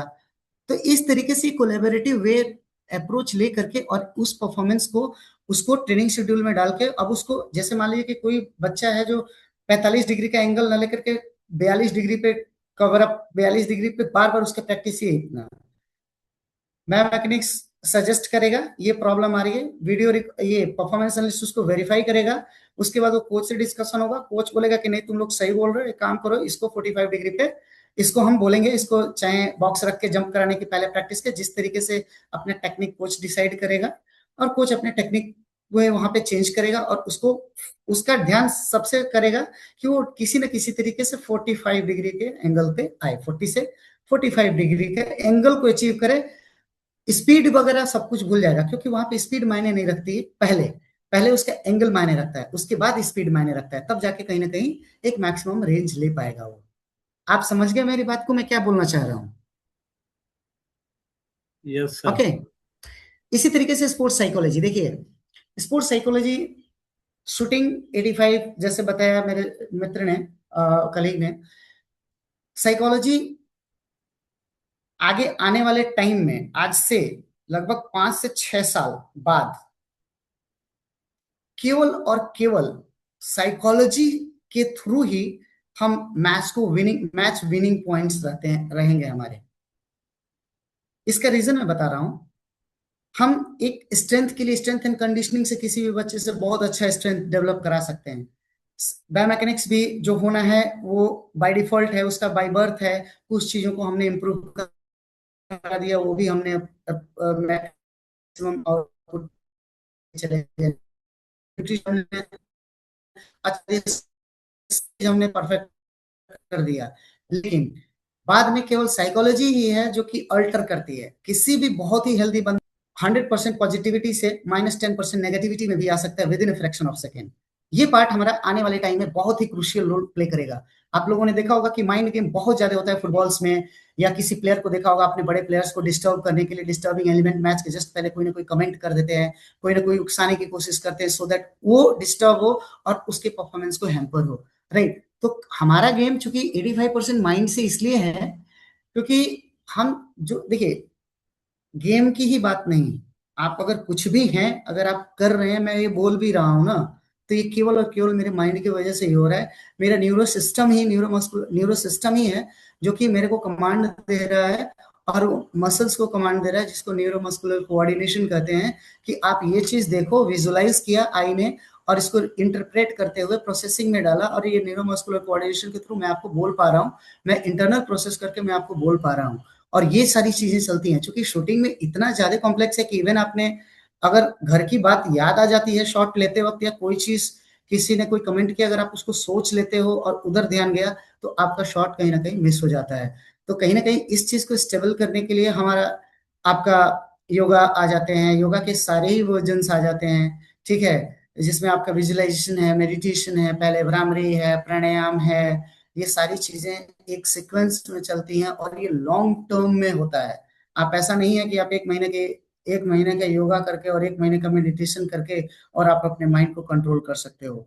माइंड को कंट्रोल करना इतना, even not in shooting, not in an single game, किसी गेम में नहीं, ये आपको रियल लाइफ में भी उतना ही जरूरी है जितना आपका स्पोर्ट्स में जरूरी है। तो that much importance this subject consist of, ठीक है। न्यूट्रिशन आप सब लोगों को पता है, मैं I will not cover. Recovery हमारे प्रीवियस क्लासेस में ऑलरेडी पिक किया हुआ है। परफॉर्मेंस एनालिसिस की मैं थोड़ा सा 2 मिनट यहाँ पे बात लूँ, 5 मिनट्स बात करूंगा। परफॉर्मेंस एनालिसिस में बेसिकली ये वीडियो रिकॉर्डिंग है और भी सारे पर्सपेक्टिव हैं जिसको हम लोग यूटिलाइज करते हैं, जो हम ऑन द ग्राउंड भी करते हैं, लाइव मैचेस की ड्यूरेशन या ट्रेनिंग सेशन की ड्यूरेशन में भी करते हैं, और हम मैच को रिकॉर्ड करके और बाद में हम डिफरेंट डिफरेंट एंगल से उसको देखते हैं, डिफरेंट डिफरेंट तरीके से लेते हैं, ताकि हम एक कोच को सपोर्ट कर पाए, ठीक है। मैं एक चीज यहाँ पे बोलना चाहूंगा, मैंने प्रीवियस मीटिंग में भी शायद बोला था कि परफॉर्मेंस एनालिस्ट हो चाहे स्पोर्ट्स साइंस का कोई भी बंदा हो, जैसे स्ट्रेंथ एसएनसी कोच हो गया, साइकोलॉजिस्ट हो गए, न्यूट्रिशनिस्ट हो गए, बायोमैकेनिस्ट हो गए, एंथ्रोपोमेट्रिक डिपार्टमेंट से हो गए, एक्सरसाइज फिजियोलॉजी जो कि श्वसन तंत्र को या जो फिजियोलॉजी है बॉडी का फंक्शंस होते हैं उसको देखता है, बायोकेमिस्ट्री आ जाता है जिसमें केमिकल रिएक्शंस जितने भी बॉडी में होते हैं वो क्यों हो रहे हैं, ये सब चीजें काफी हेल्पफुल हैं। ये पता करने के लिए कोई स्ट्रेस लेवल कितना है, कहाँ पे उसको दिक्कत है, कंप्लीट असेसमेंट करने के लिए काफी ये जरूरी है हर एक एंगल से। जब आप हॉकी टीम में या किसी भी लाइट लेवल पे चले जाएंगे तो हर एक टीम अलग अलग तरीके से काम कर रही होती है और अपना फीडबैक दे रहे होते हैं, जिसको कोच ऑब्जर्व करके उसके अकॉर्डिंगली अपने ट्रेनिंग प्लान को मॉडिफाई करता है, जो कि कहीं ना कहीं उसको डायरेक्टली हेल्प करता है।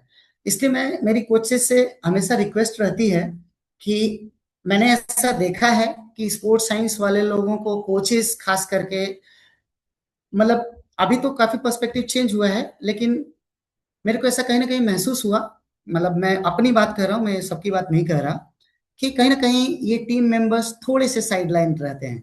हमको उनको इफेक्टिवली जोड़ना है अपने साथ, जैसे हम आज समावेशी खेल कोचेस की बात कर रहे हैं, उसी तरीके से ये भी हमारे एक मेंबर हैं। जितना रोल मेरा इंपॉर्टेंट है उतना ही रोल उनका भी इंपॉर्टेंट है, तो हमको उनका ऑटमोस्ट रेस्पेक्ट देना है और उनसे ऑटमोस्ट सपोर्ट भी लेना है विद ड्यू रेस्पेक्ट, ठीक है। आगे चलते हैं quickly with short of time.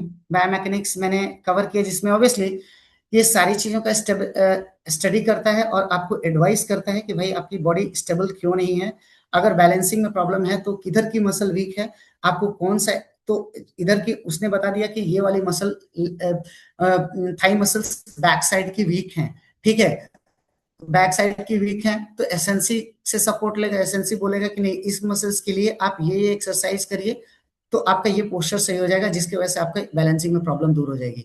Proper grip की बात करते हैं, सही पकड़, तो ऑब्वियसली इसको स्ट्रेंथन करने के लिए कौन कौन सी मसल की जरूरत है, क्या क्या एक्सरसाइज है, ये सारी चीजें डिसाइड होंगी। बॉडी अलाइनमेंट बायोमैकेनिक्स का पार्ट है। ट्रिगर कंट्रोल, ऑब्वियसली जब सारी चीजें, जैसे कि दोस्त ने बताया कि सब चीजें स्टैटिक हो जाती हैं, केवल आपका ट्रिगर फिंगर ही स्मूथली ऑपरेट होता है, राइट, उस ड्यूरेशन में आपका बायोमैकेनिक्स ही बताता है कि भाई कितना प्रेशर से, कितना स्मूथ प्रेशर से आते जाओगे, ताकि आपको वहां पे आने में जैसे ही आप ट्रिगर को ब्रेक करोगे तो आपको पता भी नहीं चलेगा और ट्रिगरिंग हो जाएगी, ताकि आपका इम्बैलेंस ना हो। Correct me if I am wrong Sanjeev. नहीं, संजीव आप हैं? Absolutely right sir, absolutely absolutely right. ठीक है। हेलो। और वही बात आती है आपकी फॉलो थ्रू में। Yes, thank you thank you thank you Sanjeev. यही बात आती है फॉलो थ्रू में, जो कि अभी हमारे कलीग ने बात किया। Follow through is nothing but एक स्टैटिक कुछ टाइम फ्रेम के लिए, क्योंकि अगर मैंने शॉट लिया, मैं तुरंत अगर डाउन कर दूंगा तो मेरी हैबिट बन जाएगी, हैबिट बन जाएगी तो लास्ट मोमेंट पे जो ट्रिगरिंग हुआ था वहीं पे डिस्टर्ब हो जाएगा, क्योंकि फ्रैक्शन ऑफ सेकेंड का गेम है। इसलिए फॉलो थ्रू लास्ट में 2-3 सेकेंड स्टे रहना जरूरी होता है with static movement as much as we can, so that एक मिनिमम अवॉइडेंस या डिस्टर्बेंस को हम कंट्रोल कर सके। Perfect technique, obviously perfect technique ही परफेक्ट शॉट को एक वो करता है। स्पोर्ट्स साइकोलॉजी पे हमने ऑलरेडी बात किया, जो कि ये रिजल्ट है आपका कॉन्फिडेंस देता है। स्ट्रेस मैनेजमेंट में ऑब्वियसली जब योगा करेंगे, प्राणायाम करेंगे, भ्रामरी प्राणायाम करेंगे, आप लोग भ्रामरी प्राणायाम को पढ़ना, कितना बड़ा इफेक्ट है। अगर आप 11 टाइम डेली करते हो तो आप आपका लाइफ चेंजिंग ये सब चीजें हैं। प्राणायाम हो गया, प्राणायाम के सारे ही वर्जन्स हो गए। उसके बाद आप मेडिटेशन कीजिए, उसके बाद विजुअलाइजेशन कीजिए, आपका लाइफ चेंजिंग है। आप किसी भी काम को, इवन घर में मैनेजमेंट करना, चीजों को बात करने का तरीका, किसी आपको डिसीजन लेने के तरीके, इमोशनल कंट्रोल, आपका माइंडसेट को डेवलप करना, ये सारी चीजें आपको कहीं ना कहीं हमारे को डेवलप करने में हेल्प करता है। और वो है साइकोलॉजी का पार्ट, जिसमें आपका मेंटल टफनेस भी आता है। जैसे ये सारी चीजें कंट्रोल हो जाती हैं तो डिफरेंट डिफरेंट चैलेंजेस देकर करके हमको उनको मेंटली टफ भी बनाते हैं, ताकि डिफरेंट सिचुएशन में वो क्विक डिसीजन ले पाए और घबराए ना।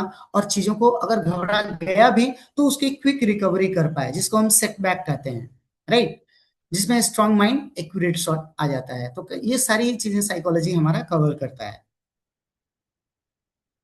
परफॉर्मेंस एनालिसिस मैंने बात किया, वीडियो एनालिसिस, शॉर्ट ग्रुपिंग देखते हैं, स्कोर ट्रैक करते हैं, आपका परफॉर्मेंस ट्रेंड देखते हैं कि आपको मैंने ट्रेनिंग दे रहा हूं, आज मैं साल भर से ट्रेनिंग दे रहा हूं, तो क्या आपका एक्चुअली ग्रोथ है या नहीं है। अगर नहीं है तो क्यों नहीं है। अगर मैंने एक मैच खेला तो मैंने क्या क्या प्रॉब्लम्स में बार बार रिपीट कर रहा हूँ, कौन सी प्रॉब्लम है जो मैं सबसे ज्यादा कर रहा हूँ, मैं कौन सी प्रॉब्लम है जिसको मैं सबसे पहले टारगेट करूं, ताकि बाद की प्रॉब्लम अपने आप सही हो जाए। ठीक है, बहुत सारी चीजें होती हैं जिसको हम वीडियो एनालिसिस के थ्रू डिफरेंट डिफरेंट चार्ट्स बना करके या डिफरेंट डिफरेंट प्रोग्रामिंग करके हम उसको एनालाइज करते हैं। एनालाइज करके फिर हम कोच को बताते हैं एज एन परफॉर्मेंस एनालिस्ट कि देखिए यहाँ पे प्रॉब्लम है आपकी, ये जो 10 गलतियों में से 3 गलतियां तो ऐसी है जो 90% एरर को कंट्रीब्यूट कर रहा है, तो आपको सर ये 3 गलतियों पे काम करने की जरूरत है। ये आपको परफॉर्मेंस एनालिस्ट बताता है। ये ओपोनेंट का भी एनालिसिस करके आपको बताता है कि ओपोनेंट आपकी क्या कर रही थी और हमसे क्या मिस हुआ, जिसकी वजह से हम उसको compete नहीं कर पाए, राइट। तो ये बहुत एक वास्ट सब्जेक्ट है, और मैं फॉर्चुनेटली मैं हैप्पी हूं कि वॉलीबॉल ने इसको अभी एक्सेप्ट किया है, हॉकी कर रही है, आप परफॉर्मेंस दोनों का देख सकते हैं। बाकी जगह भी इसमें आने की धीरे धीरे ग्रेजुअली बढ़ रहा है। Shot grouping, score tracking, error identification, obviously अभी हमने बात किया कि कौन सी एरर आ रही है, कहाँ कहाँ पे ज्यादा गलती कर रहा है कोई भी बच्चा, तो उस हिसाब से हम अपने ट्रेनिंग प्लान को इनहांस कर पाते हैं, सो दैट हम उसका परफॉर्मेंस धीरे धीरे ग्रेजुअली ऑप्टिमाइज कर पाए। परफॉर्मेंस एनालिसिस में एक चीजें मैं आपको क्विकली बताना चाहूंगा कि देखिए, एक शॉर्ट सीक्वेंस की बात करते हैं। अगर आपने खड़ा होना सीखा, उसके बाद ही आप पिस्टल को उठाना सीखेंगे या राइफल पकड़ना सीखेंगे। अगर आपने राइफल को पकड़ना सीख लिया, उसके बाद से आप एमिंग लेना सीखेंगे। एम लेने के बाद से आप अपने ब्रीदिंग कंट्रोल को करेंगे। ब्रीदिंग कंट्रोल के बाद से आप ट्रिगर ऑपरेट करेंगे। जो साइट अलाइनमेंट आ जाता है, साइट अलाइनमेंट के बाद से ट्रिगर ऑपरेट आ जाता है, फिर उसके बाद से फॉलो थ्रू आता है। लेकिन जरूरी क्या है कि भाई सबसे पहले आपको खड़ा होना, जिसको हम स्टांस की बात कर रहे हैं, वो जरूरी है। उसके बाद ही आप नेक्स्ट स्टेप पे आ सकते हैं, राइफल पिक करना सीख कर सकते हैं, करेंगे तो ज्यादा बेटर रहेगा। आप बिना स्टांस को करेक्ट किए अगर राइफल पिक करने की कोशिश कर रहे हैं तो आप ध्यान रखिए, आप कभी भी एक अच्छे शूटर या किसी भी काम को करने जा रहे हैं तो अगर आप एक सीक्वेंस को फॉलो नहीं करते हैं, तब तक जा करके आप कहीं ना कहीं सक्सेस नहीं हो पाएंगे।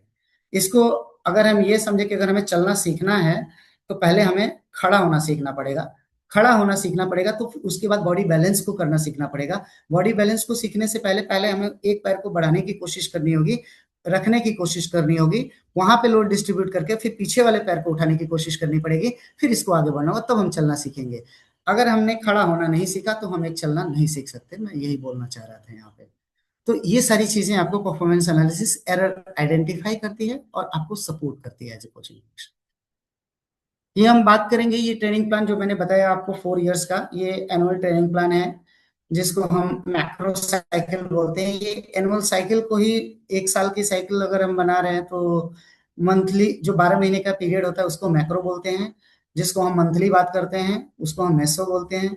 माइक्रो आपका वीकली में आ जाता है, ठीक है। और इसके बाद आता है मायो साइकिल जो आपका डेली ट्रेनिंग प्लान को बोलते हैं, और उसके बाद का आता है मॉर्निंग सेशन, इवनिंग सेशन, और इसको भी हम एक सिंगल ट्रेनिंग सेशन बोलते हैं, जिसको डिफरेंट फेजेस हैं। इसमें आपका डिफरेंट मतलब जब आपको मैं पीरियडाइजेशन पढ़ाऊंगा मैं आपको इसको डिटेल में बताऊंगा। ये काफी ह्यूज टॉपिक है, और अगर आप एक अच्छे कोच हैं तो आपको पीरियडाइजेशन का नॉलेज, एक्सटेंसिव नॉलेज होना बहुत जरूरी है।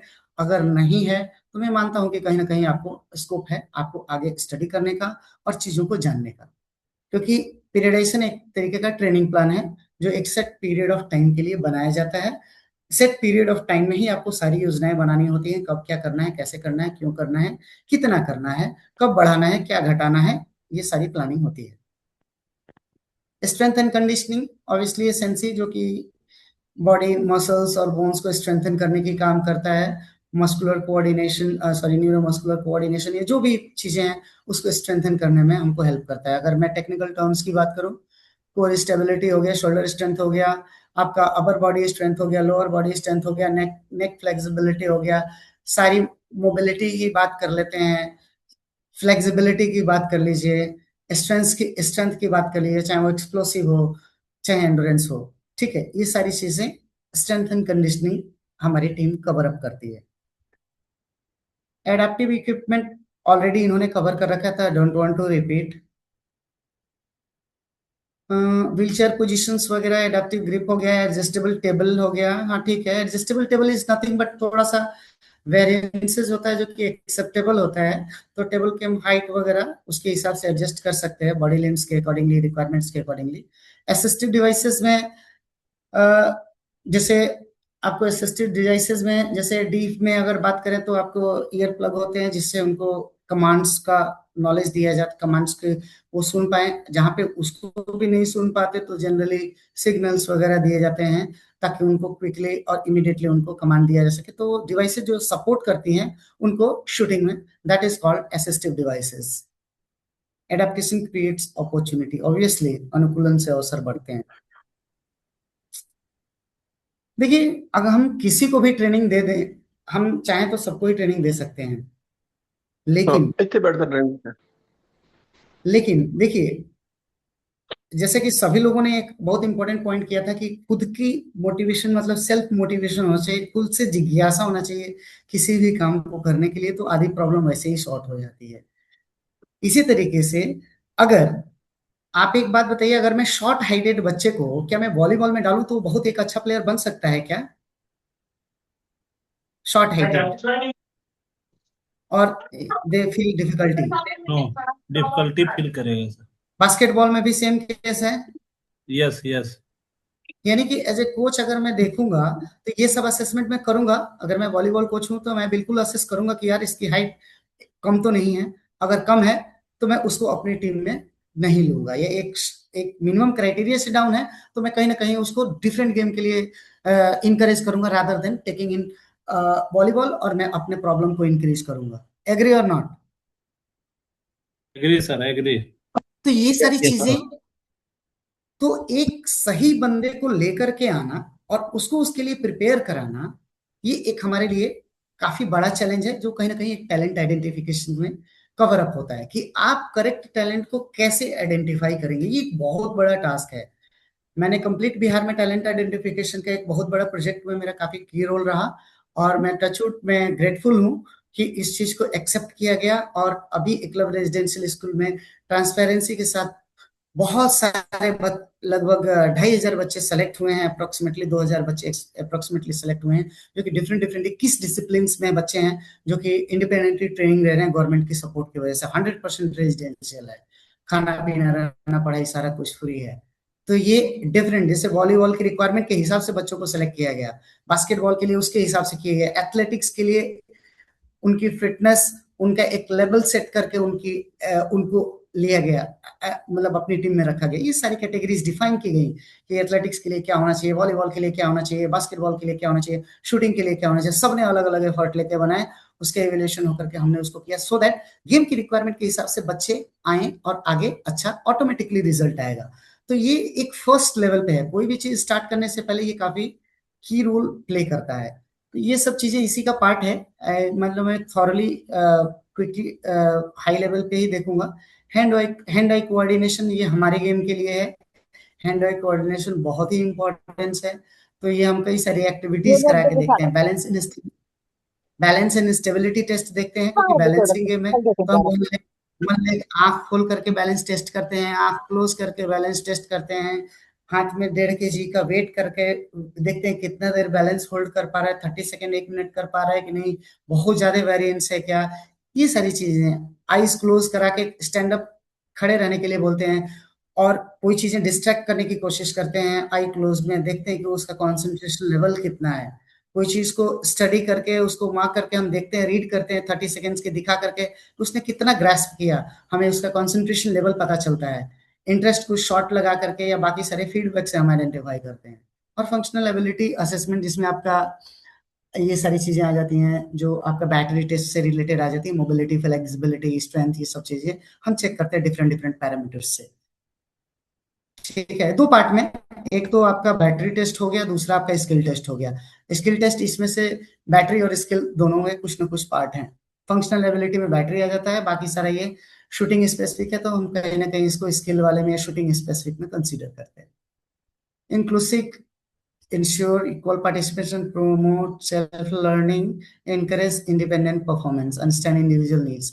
Obviously, देखिए कोई भी गेम, मेरा ये मानना है कि आप प्लान भी बनाते हैं तो वो इंडिविजुअलिस्टिक ही होना चाहिए। आप एक ही प्लान सारे लोगों को रेप्लिकेट नहीं कर सकते, वो एक इफेक्टिव रिजल्ट आपको कभी भी नहीं देगा, राइट।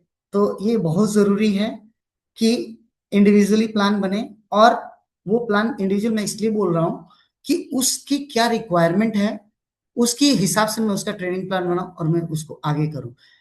अब इसको आप इस तरीके से समझ सकते हैं कि एक बिगिनर लेवल के प्लेयर को, एक एडवांस लेवल के प्लेयर को, सॉरी, एक बिगिनर, एक इंटरमीडिएट और एक एडवांस लेवल के प्लेयर को, तीनों अगर मेरे साथ आते हैं मेरे पास ट्रेनिंग के लिए, तो मेरी जिम्मेदारी बनती है कि तीनों को असेसमेंट करके और उसके बाद मैं उनका ट्रेनिंग प्लान, उनका लेवल जान करके फिर उसके हिसाब से उनको ट्रेनिंग प्लान दूं। अदरवाइज मैं एक एडवांस प्लेयर को मैं एक बिगिनर का ट्रेनिंग सेशन नहीं दे सकता, ट्रेनिंग प्लान नहीं देगा, वो कभी भी उसको इफेक्टिव, या तो उसको डाउनफॉल में डाल देगा या तो उसके लिए नेगेटिव इंपैक्ट देगा। तो ये बहुत जरूरी है कि इंडिविजुअल के नीड को जानना, उसके अकॉर्डिंगली आपको अपनी प्लानिंग करनी पड़ेगी, सो दैट आप उसको इफेक्टिवली ट्रेनिंग दे पाओ, तभी वो अप्रोप्रिएटली अडॉप्ट कर पाएगा चीजों को और इफेक्टिवली उसको यूटिलाइज कर पाएगा। और ये सब जेनरिक, हाँ, ये स्ट्रेटजीज हैं जो कि हमने ऑलरेडी डिस्कस कर लिया है, तो I don't think so I should be replicating this.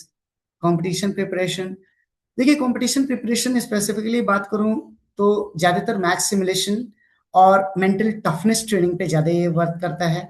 उस टाइम पे साइकोलॉजिकल, मेंटल टफनेस की बात आ जाती है तो ऑब्वियसली साइकोलॉजिकल भी बात आती है।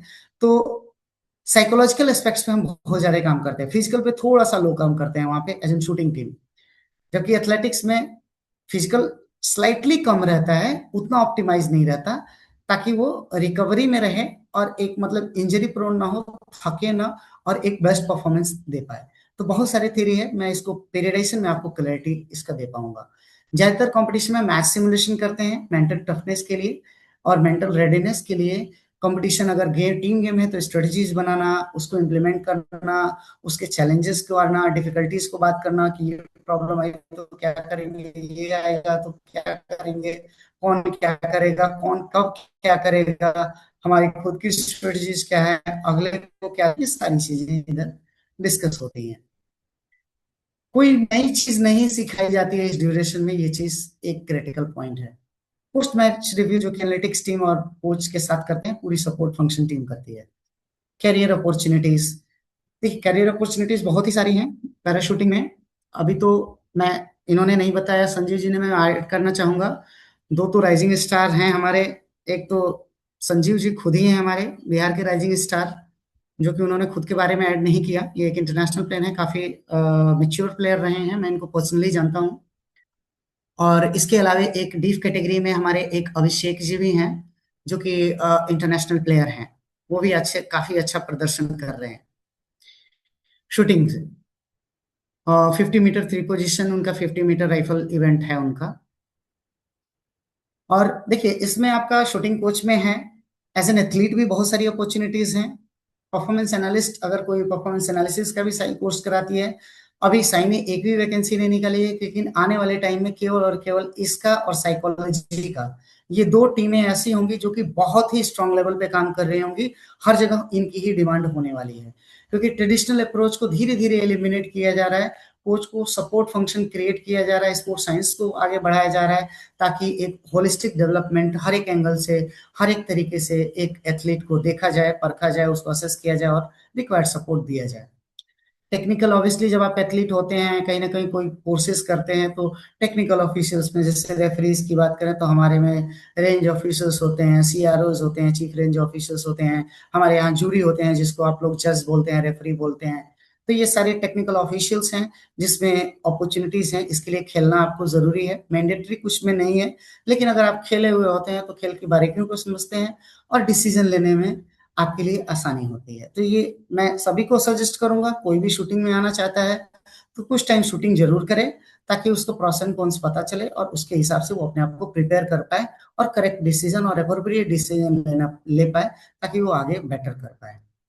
क्लासीफायर, ऑब्वियसली क्लासीफायर का भी है कि कैटेगरी कौन से में बांटना है, SH1 या SS2, ये सारी मतलब आपको क्लासिफिकेशन है जिसमें वो जा सकते हैं। इक्विपमेंट, हमारा इक्विपमेंट टेस्टिंग होता है, उसमें किट की टेस्टिंग होती है, जो हम वियर करते हैं, नेशनल खेलने जाएंगे तो आपको उसको चेक होता है कि इसका मोटाई कितना है, सारी मेजरमेंट फिक्स्ड हैं।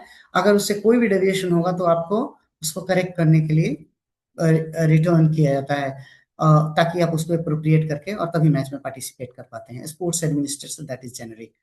बहुत सारी अपॉर्चुनिटीज हैं। और यहाँ पे रोडमैप बिहार में अगर मैं बात करूं तो ग्रासरूट लेवल पे सरकार ने एकलव्य रेजिडेंशियल स्कीम चला रखा है। पंचायत क्लब अब स्टार्ट होने वाले हैं, रजिस्ट्रेशन ऑलमोस्ट पंचायत लेवल पे क्लब्स बनेंगे। So we will be building clubs at panchayat level, it's a very at rural level, so that each district or maybe blocks may be covered for identifying the raw talent so that they can improve. इसके बाद से आ जाते हैं, we will put them into जो top athletes होंगे, will putting them into a club residential scheme. Whosoever is doing better, we will be adding in district excellency center, which is we have started 3 district state center, one for kabaddi, one for taekwondo, and one I think for we are initiating for I think football. I'm not sure about third, but taekwondo is the one and kabaddi is the second one. Okay, we have started district level centers, which will be district excellency center. वहां से आप एकलव्य से अगर आपने better performance किया या उससे better opportunities हैं तो वो आपको will be including them, calling all the athletes into district excellency center. After competing with at district level, we will be sending them to state excellency center or SAI sponsored STC centers, wherein they will be taking training and including our state excellency center. तो state की team होगी और state की team जहाँ पे सारी सुविधाएं दी जाएंगी और हम स्टेट लेवल पे अपने बच्चों को प्रिपेयर करेंगे, सो दैट वो they will be giving providing us better performance in national level and further going on to an international platform. Nowadays Bihar is doing very good, or we are improving performance day by day with the help of our government. See, that is it from my side. I thought I have taken longer time. I'm sorry for that, but I think this was very much essential. So I again thank you everyone for having so much patience. Any questions quickly you may ask. Sir, I ask a question. Yes, please. What is the role of wind pressure in shooting? Foundation अभी training master ये class video देख लेते हैं, फिर हम और देखेंगे कि इसको आधुनिक हाँ, खेल प्रशिक्षकों के ठीक लिए है। एक अल्टीमेट गाइड कैसे तैयार होती है। इसका पूरा फलसफा बस 3 शब्दों पर टिका है: निशाना, प्रेरणा और सशक्तिकरण। देखिए, किसी भी खेल में चैंपियन रातों रात या किसी हेलो, आज के इस डीप डाइव में हम बात करने वाले हैं एक बहुत ही खास विषय पर। हम एक level A foundation training master class को डिकोड करेंगे और देखेंगे कि आधुनिक खेल प्रशिक्षकों के लिए एक अल्टीमेट गाइड कैसे तैयार होती है। इसका पूरा फलसफा बस 3 शब्दों पर टिका है: निशाना, प्रेरणा और सशक्तिकरण। देखिए, किसी भी खेल में चैंपियन रातों रात या किसी तुक्के से नहीं बनते। इसके पीछे एक बहुत ही सॉलिड साइंस काम करता है। तो चलिए उस साइंस को जरा करीब से समझते हैं। ज्यादा वक्त न लेते हुए सीधा आज के एजेंडा पर आते हैं। आज हम मुख्य रूप से इन 6 चीजों को कवर करेंगे: पैराशूटिंग के बेसिक्स, टैलेंट को खोजना, शूटिंग का विज्ञान, समावेशिता और उपकरण, करियर के मौके और आखिर में बिहार के लिए प्रैक्टिकल रोड मैप। ये पूरा सफर हमें एक कच्ची प्रतिभा को पहचानने से लेकर उसे एक पैरालंपिक मेडलिस्ट बनाने तक की कहानी बताएगा। तो चलिए सबसे पहले बात करते हैं किसी भी चीज की सबसे अहम कड़ी की, यानी बुनियाद, पैराशूटिंग के बेसिक्स। पैराशूटिंग सुनने में लगता है कि यह सिर्फ सटीक निशाना लगाने का खेल है, राइट? लेकिन असल में ऐसा नहीं है। यह शारीरिक चुनौती से कहीं ज्यादा एक बहुत ही गहरा मानसिक खेल है। यह एक ऐसा खेल है जो एथलीटों के अंदर गजब का सेल्फ कॉन्फिडेंस भर देता है। जब शारीरिक सीमाएं पीछे छूट जाती है ना, तो आपका फोकस और आपकी मानसिक दृढ़ता ही आपका सबसे बड़ा हथियार बन जाती है। और यहीं पर एंट्री होती है कोच की। एक मॉडर्न कोच सिर्फ वो नहीं होता जो आपको बंदूक पकड़ना सिखा दे। वो असल में एक कैटलिस्ट है, एक उत्प्रेरक है। उसे एक ही वक्त पर टेक्निकल एक्सपर्ट भी होना पड़ता है, एक मेंटोर भी, एक एनालिस्ट भी और सबसे बढ़कर एक इंक्लूसिव कोच भी। सच कहूं तो एक बेहतरीन कोच ही वो मूर्तिकार है जो एक असली चैंपियन को करता है। खैर, कोच की भूमिका तो हमने समझ ली। अब आगे बढ़ते हैं हमारे दूसरे हिस्से पर: टैलेंट को खोजना और उसे निखारना, यानी एथलीट का निर्माण। किसी भी भीड़ में से एक चैंपियन खोजना कोई जादू नहीं है। इसके लिए एक बेहद पारखी नजर चाहिए होती है। आपको एथलीट का हैंड आई कोऑर्डिनेशन देखना होता है, उसका बैलेंस चेक करना होता है और हाँ, सबसे जरूरी चीज उसकी फंक्शनल एबिलिटी यानी कार्यात्मक क्षमता का पूरा असेसमेंट करना होता है। इसी से हमें यह समझ आता है कि किसी खिलाड़ी की असली और अनूठी क्षमताएं क्या हैं। और एक बार वो टैलेंट मिल गया तो ये long term athlete development model काम आता है। इसका मतलब है सबसे पहले टैलेंट की पहचान, फिर बेसिक तकनीक सीखना, उसके बाद स्किल्स का विकास, फिर धीरे धीरे कंपटीशन का एक्सपोजर और अंत में जाकर हाई परफॉर्मेंस। देखिए, इस फील्ड का एक बहुत ही गोल्डन रूल है: सफलता रातों रात नहीं मिलती, इसे धीरे धीरे पकाना पड़ता है, जल्दबाजी बिल्कुल नहीं। तो टैलेंट मिल गया, बेसिक स्किल्स भी आ गई, अब क्या? अब बारी आती है विज्ञान की। चलिए तीसरे भाग की ओर बढ़ते हैं: शूटिंग का विज्ञान। आजकल के समय में मेडल सिर्फ पसीने और मेहनत से नहीं आते, बल्कि वो पूरी तरह से साइंस से जीते जाते हैं। बायोमैकेनिक्स हो, स्पोर्ट्स साइकोलॉजी हो, न्यूट्रिशन, रिकवरी या फिर परफॉर्मेंस एनालिसिस, ये पांचों पिलर्स एक चैंपियन के लिए बिल्कुल क्रिटिकल हैं। इनमें से अगर एक भी पिलर कमजोर पड़ा तो मान के चलिए कि पूरी इमारत डगमगा सकती है। उदाहरण के लिए बायोमैकेनिक्स को ही ले लीजिए। आपकी बॉडी की स्टेबिलिटी कैसी है, आपकी ग्रिप, आपका ट्रिगर पर कंट्रोल और फॉलो थ्रू, अगर ये सब परफेक्ट है तो यकीन मानिए आपका शॉट एकदम सटीक लगेगा। सही तकनीक ही परफेक्शन की चाबी है। लेकिन जरा रुकिए, ये तो हो गई शरीर की बात। दिमाग का क्या? ये जो मानसिक युद्ध भूमि है ना, वो कहीं ज्यादा अहम है। स्ट्रेस को कैसे मैनेज करना है, अपनी भावनाओं पर कैसे काबू पाना है। एक स्ट्रांग और पॉजिटिव माइंडसेट के बिना एक सटीक निशाना लगाना नामुमकिन सा है। और परफेक्शन तक पहुंचने के लिए लगातार सुधार की जरूरत होती है। यहीं पर कोच वीडियो एनालिसिस और शॉर्ट ग्रुपिंग जैसे बेहतरीन टूल्स का इस्तेमाल करते हैं। सिंपल सा फंडा है: गलतियों को ढूंढो, उनका विश्लेषण करो, उन्हें सुधारो और हर बार पिछले वाले से बेहतर बनो। चलिए अब आते हैं चौथे पड़ाव पर: समावेशिता और अनुकूलित उपकरण। एक समावेशी कोच होना कितना जरूरी है, आइए समझते हैं। पैरा स्पोर्ट्स में हर एथलीट की जरूरतें बहुत अलग अलग होती हैं, इसलिए खेल को सबके लिए सुलभ बनाना बहुत जरूरी है। SH2 shooting stand, adjustable table या फिर व्हीलचेयर की एकदम सही पोजीशनिंग जैसे उपकरण ये सुनिश्चित करते हैं कि हर किसी को समान मौका मिले और सीखने का माहौल एकदम सुरक्षित हो। अनुकूलन से अवसर बढ़ते हैं, यानी एडेप्टेशन से अपॉर्चुनिटी बढ़ती है। ये सिर्फ एक कोट नहीं है, ये एक 100% सच है। जब हम ट्रेनिंग के तरीकों को एथलीट की व्यक्तिगत जरूरतों के हिसाब से ढालते हैं, असली इंक्लूजन और असली एक्सीलेंस वहीं से जन्म लेती है। अब बात करते हैं 5वें हिस्से की, भविष्य की तैयारी और करियर, यानी कल की जीत की तैयारी। जब कोई एथलीट बड़े स्तर पर पहुंचता है तो टाइम मैनेजमेंट बहुत क्रिटिकल हो जाता है। यहीं पे पीरियडाइजेशन की स्ट्रेटेजी काम आती है। पूरे साल की एक ब्रॉड प्लानिंग, फिर महीनों के मैक्रो साइकिल, हफ्तों के मीजो साइकिल और फिर दिन प्रतिदिन के छोटे माइक्रो साइकिल। ये पूरा ढांचा सिर्फ इसलिए बुना जाता है ताकि बड़े मैच वाले दिन खिलाड़ी अपनी बिल्कुल पीक परफॉर्मेंस दे सके। और कंपटीशन से ठीक पहले की तैयारी, उसमें सख्त गोल सेटिंग, एकदम मैच जैसा अभ्यास या सिमुलेशन और उपकरणों की बहुत ही बारीक से जांच होती है, क्योंकि खेल का नियम सीधा है, जितनी तगड़ी तैयारी होगी परफॉर्मेंस उतनी ही शानदार होगी। एक और दिलचस्प बात बताऊं, बात सिर्फ पोडियम पर मेडल जीतने तक खत्म नहीं होती। पैराशूटिंग के इस पूरे इकोसिस्टम में करियर की अपार संभावनाएं हैं। आप एक क्लासिफायर बन सकते हैं, टेक्निकल ऑफिशियल, स्पोर्ट्स एनालिस्ट या फिर एक एडमिनिस्ट्रेटर। खेल से आपको सिर्फ शोहरत ही नहीं बल्कि एक पूरा शानदार करियर मिल सकता है। फाइनली चलिए देखते हैं भाग 6, बिहार के लिए कार्य योजना। ये भविष्य का निर्माण कैसे होगा? ये एक बहुत ही प्रैक्टिकल और एक्शन ओरिएंटेड रोड मैप है। जमीनी स्तर पर कम्युनिटी सेंटर खोलना, गांव से एकदम नई और कच्ची प्रतिभाओं को ढूंढ कर निकालना, समावेशी कोच तैयार करना और फिर उन्हें ट्रेन करके नेशनल और पैरालंपिक लेवल तक ले जाना, ये एक ऐसा मॉडल है जो बिल्कुल ग्रास रूट से शुरू होकर इंटरनेशनल लेवल तक जाता है। तो सब कुछ सेट है। एक समावेशी और साइंटिफिक कोचिंग प्रोग्राम का पूरा रोड मैप अब हमारे सामने क्लियर है।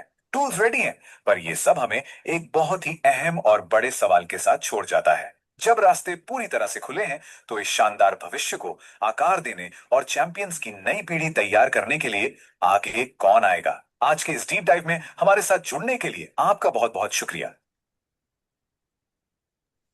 चलिए थैंक यू सर। मैं एक क्वेश्चन निशांत जी का था मेरे ख्याल से, सर मैं उसको आंसर करना चाहूंगा। चलिए। बिल्कुल निशांत जी, ये आपका विंड हमको इफेक्ट डालता है और हम इसको इफेक्टिवली कंट्रोल करते हैं। अगर आप मुझे सुन पा रहे हैं तो मैं कैसे करते हैं मैं आपको बता देता हूँ। फर्स्ट ऑफ ऑल 10 मीटर के जितने भी इवेंट हैं, आप सुन पा रहे हैं निशांत जी मुझे? और you left? Yes sir, yes ठीक सर। है। सो 10 मीटर के जितने भी इवेंट हैं निशांत जी, चाहे एयर राइफल हो चाहे एयर पिस्टल हो, ये आपके इंडोर स्टेडियम में, इंडोर ग्राउंड्स पे होते हैं। इंडोर एफओटीपी होता है, यहाँ पे एसी वगैरह लगे होते हैं।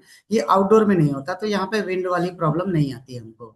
10 मीटर के जितने भी इवेंट हैं, चाहे एबल्ड हो या पैरा में हो। ठीक है संजीव जी, आज जहाँ आपको ऐड करना हो आप ऐड कर लीजिएगा, अगर छूट जाए कुछ तो। हाँ ठीक हाँ, है। मैं हूँ, कोई दिक्कत नहीं, कंटिन्यू। दूसरा जो 25 मीटर और 50 मीटर की बात आती है, ये दोनों ही गेम्स हमारे स्पोर्ट्स जो है ये आउटडोर में होते हैं, जहाँ पे हमको विंड इफेक्ट करता है अगर विंड चल रहा है तो। राइट। तो जैसे मान लीजिए कि मैं एक एग्जांपल लेता हूँ, हम एक टेक्निकल टर्म यूज करते हैं। जैसे मान लीजिए कि कोई भी विंड आ रही है, हमारे पास विंड फ्लैग्स लगे होते हैं जिसका भी डायमेंशन फिक्स होता है। हमको फायरिंग लेन में, फायरिंग टारगेट के बीच में एक फिक्स पोजीशन पे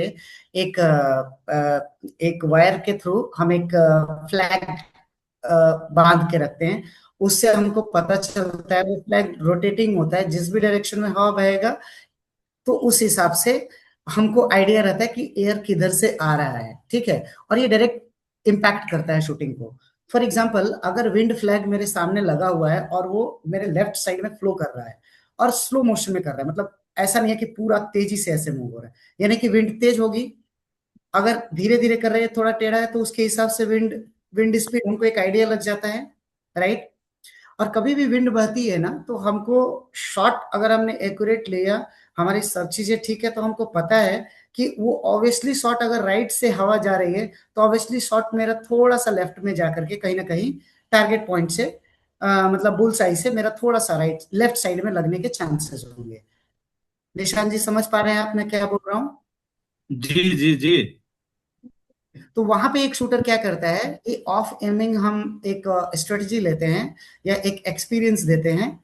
जहां पे क्या है कि उसके हिसाब से विंड स्पीड के हिसाब से इसको एक आइडिया लग जाता है कि हमारा शॉट क्यों इतना इधर जा रहा है, तो वो अपने एमिंग पॉइंट को स्लाइटली चेंज करते हैं। उसके डिफरेंट टेक्निक्स होते हैं, जिसमें एक कॉमन टेक्निक है कि ऑफ एमिंग करते हैं, यानी कि जहां पे वो एम ले रहे थे उससे थोड़ा सा राइट साइड में लिया, जिस एंगल पे वो जा रहा है उसके हिसाब से एडजस्ट करते हुए पिस्टल और वो फायर करते हैं। एक तो ये पोजीशन हो गया। दूसरा, शूटर मेरा होल्ड करता है कई जगह, अगर पॉसिबिलिटी है, टाइम कंस्ट्रेंट नहीं है इफेक्टिवली जिसको मैनेज कर सकता है, तो विंड स्लो होने का वेट करता है और करेक्ट पोजीशन लेकर के और उस ड्यूरेशन में, उस टाइम फ्रैक्शन में शॉट को लेता है। ये डायरेक्ट इंपैक्ट रखता है हमारा फायर आर्म्स इवेंट में।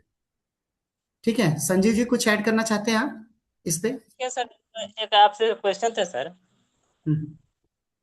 एक सेकेंड, संजीव जी कुछ ऐड करना है इसमें आपको? म्यूट हटा हेलो। है। हाँ हाँ हाँ, मैं इसमें ये बात बोलना चाहता हूँ कि इस दोनों स्ट्रेटेजी में जो सेकंड वाली स्ट्रेटेजी है, शूटर उसको हमेशा फॉलो करता है, वो बिल्कुल विंड के पैटर्न को समझने की कोशिश करता है। बिल्कुल बिल्कुल बिल्कुल। ऐसा मेरे साथ वर्ल्ड कप में हुआ था, तो बहुत विंड चल रहा था, उसी विंड में हमें चलाना पड़ा, बारिश भी हो रहा था और वो भी, तो हम लोग ने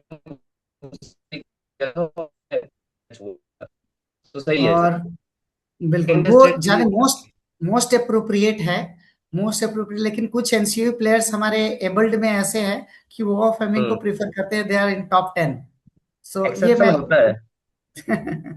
ठीक है, मुकेश नेक्स्ट जी, हाँ, कोई क्वेश्चन? मुकेश जी, इसी से रिलेटेड है क्वेश्चन मेरा। सर। मैं जानना चाहता हूँ कि आप रिफ्रैक्टिव इंडेक्स, जो कि आप अगर पानी में छड़ डालते हैं तो टेढ़ी दिखाई देती है, इसी यस सर। तरह से हवा का मीडियम, अगर हवा चल रही है, पतली हवा या मोटी हवा, गर्म हवा, ठंडी हवा जाती है, तो आपकी शूटिंग इतनी एक्यूरेट होती है कि मतलब एक छेद से दूसरा बुलेट भी कई बार हो सकता है उसी में चला जाता हो। तो इतनी एक्यूरेसी को वो रिफ्लेक्टिव इंडेक्स जो है, जो पतली हवा और मोटी हवा के लिए टारगेट इधर से उधर होता है, तो उसको कंसिडर करते हैं या बिल्कुल नहीं करते? बिल्कुल करते हैं सर। जैसे आपने बहुत अच्छा एग्जांपल दिया। ज्यादातर केसेस ऐसे ना, जैसे आपका हल्की बारिश हुआ हो, ह्यूमिडिटी बहुत अधिक है, ठीक है, और उसी में सनलाइट अगर थोड़ा हार्ड आ गया, तो ये सारी चीजें रिफ्लेक्शंस होने लगते हैं।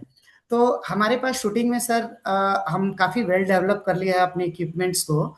तो अगर मैं बताऊं तो शूटिंग और आर्चरी दोनों में आयरिश यूज करते हैं। ठीक है, आयरिश अगर आप यूएस से, ज्यादातर वहीं का डेवलपमेंट है ये सब वर्डिंग्स।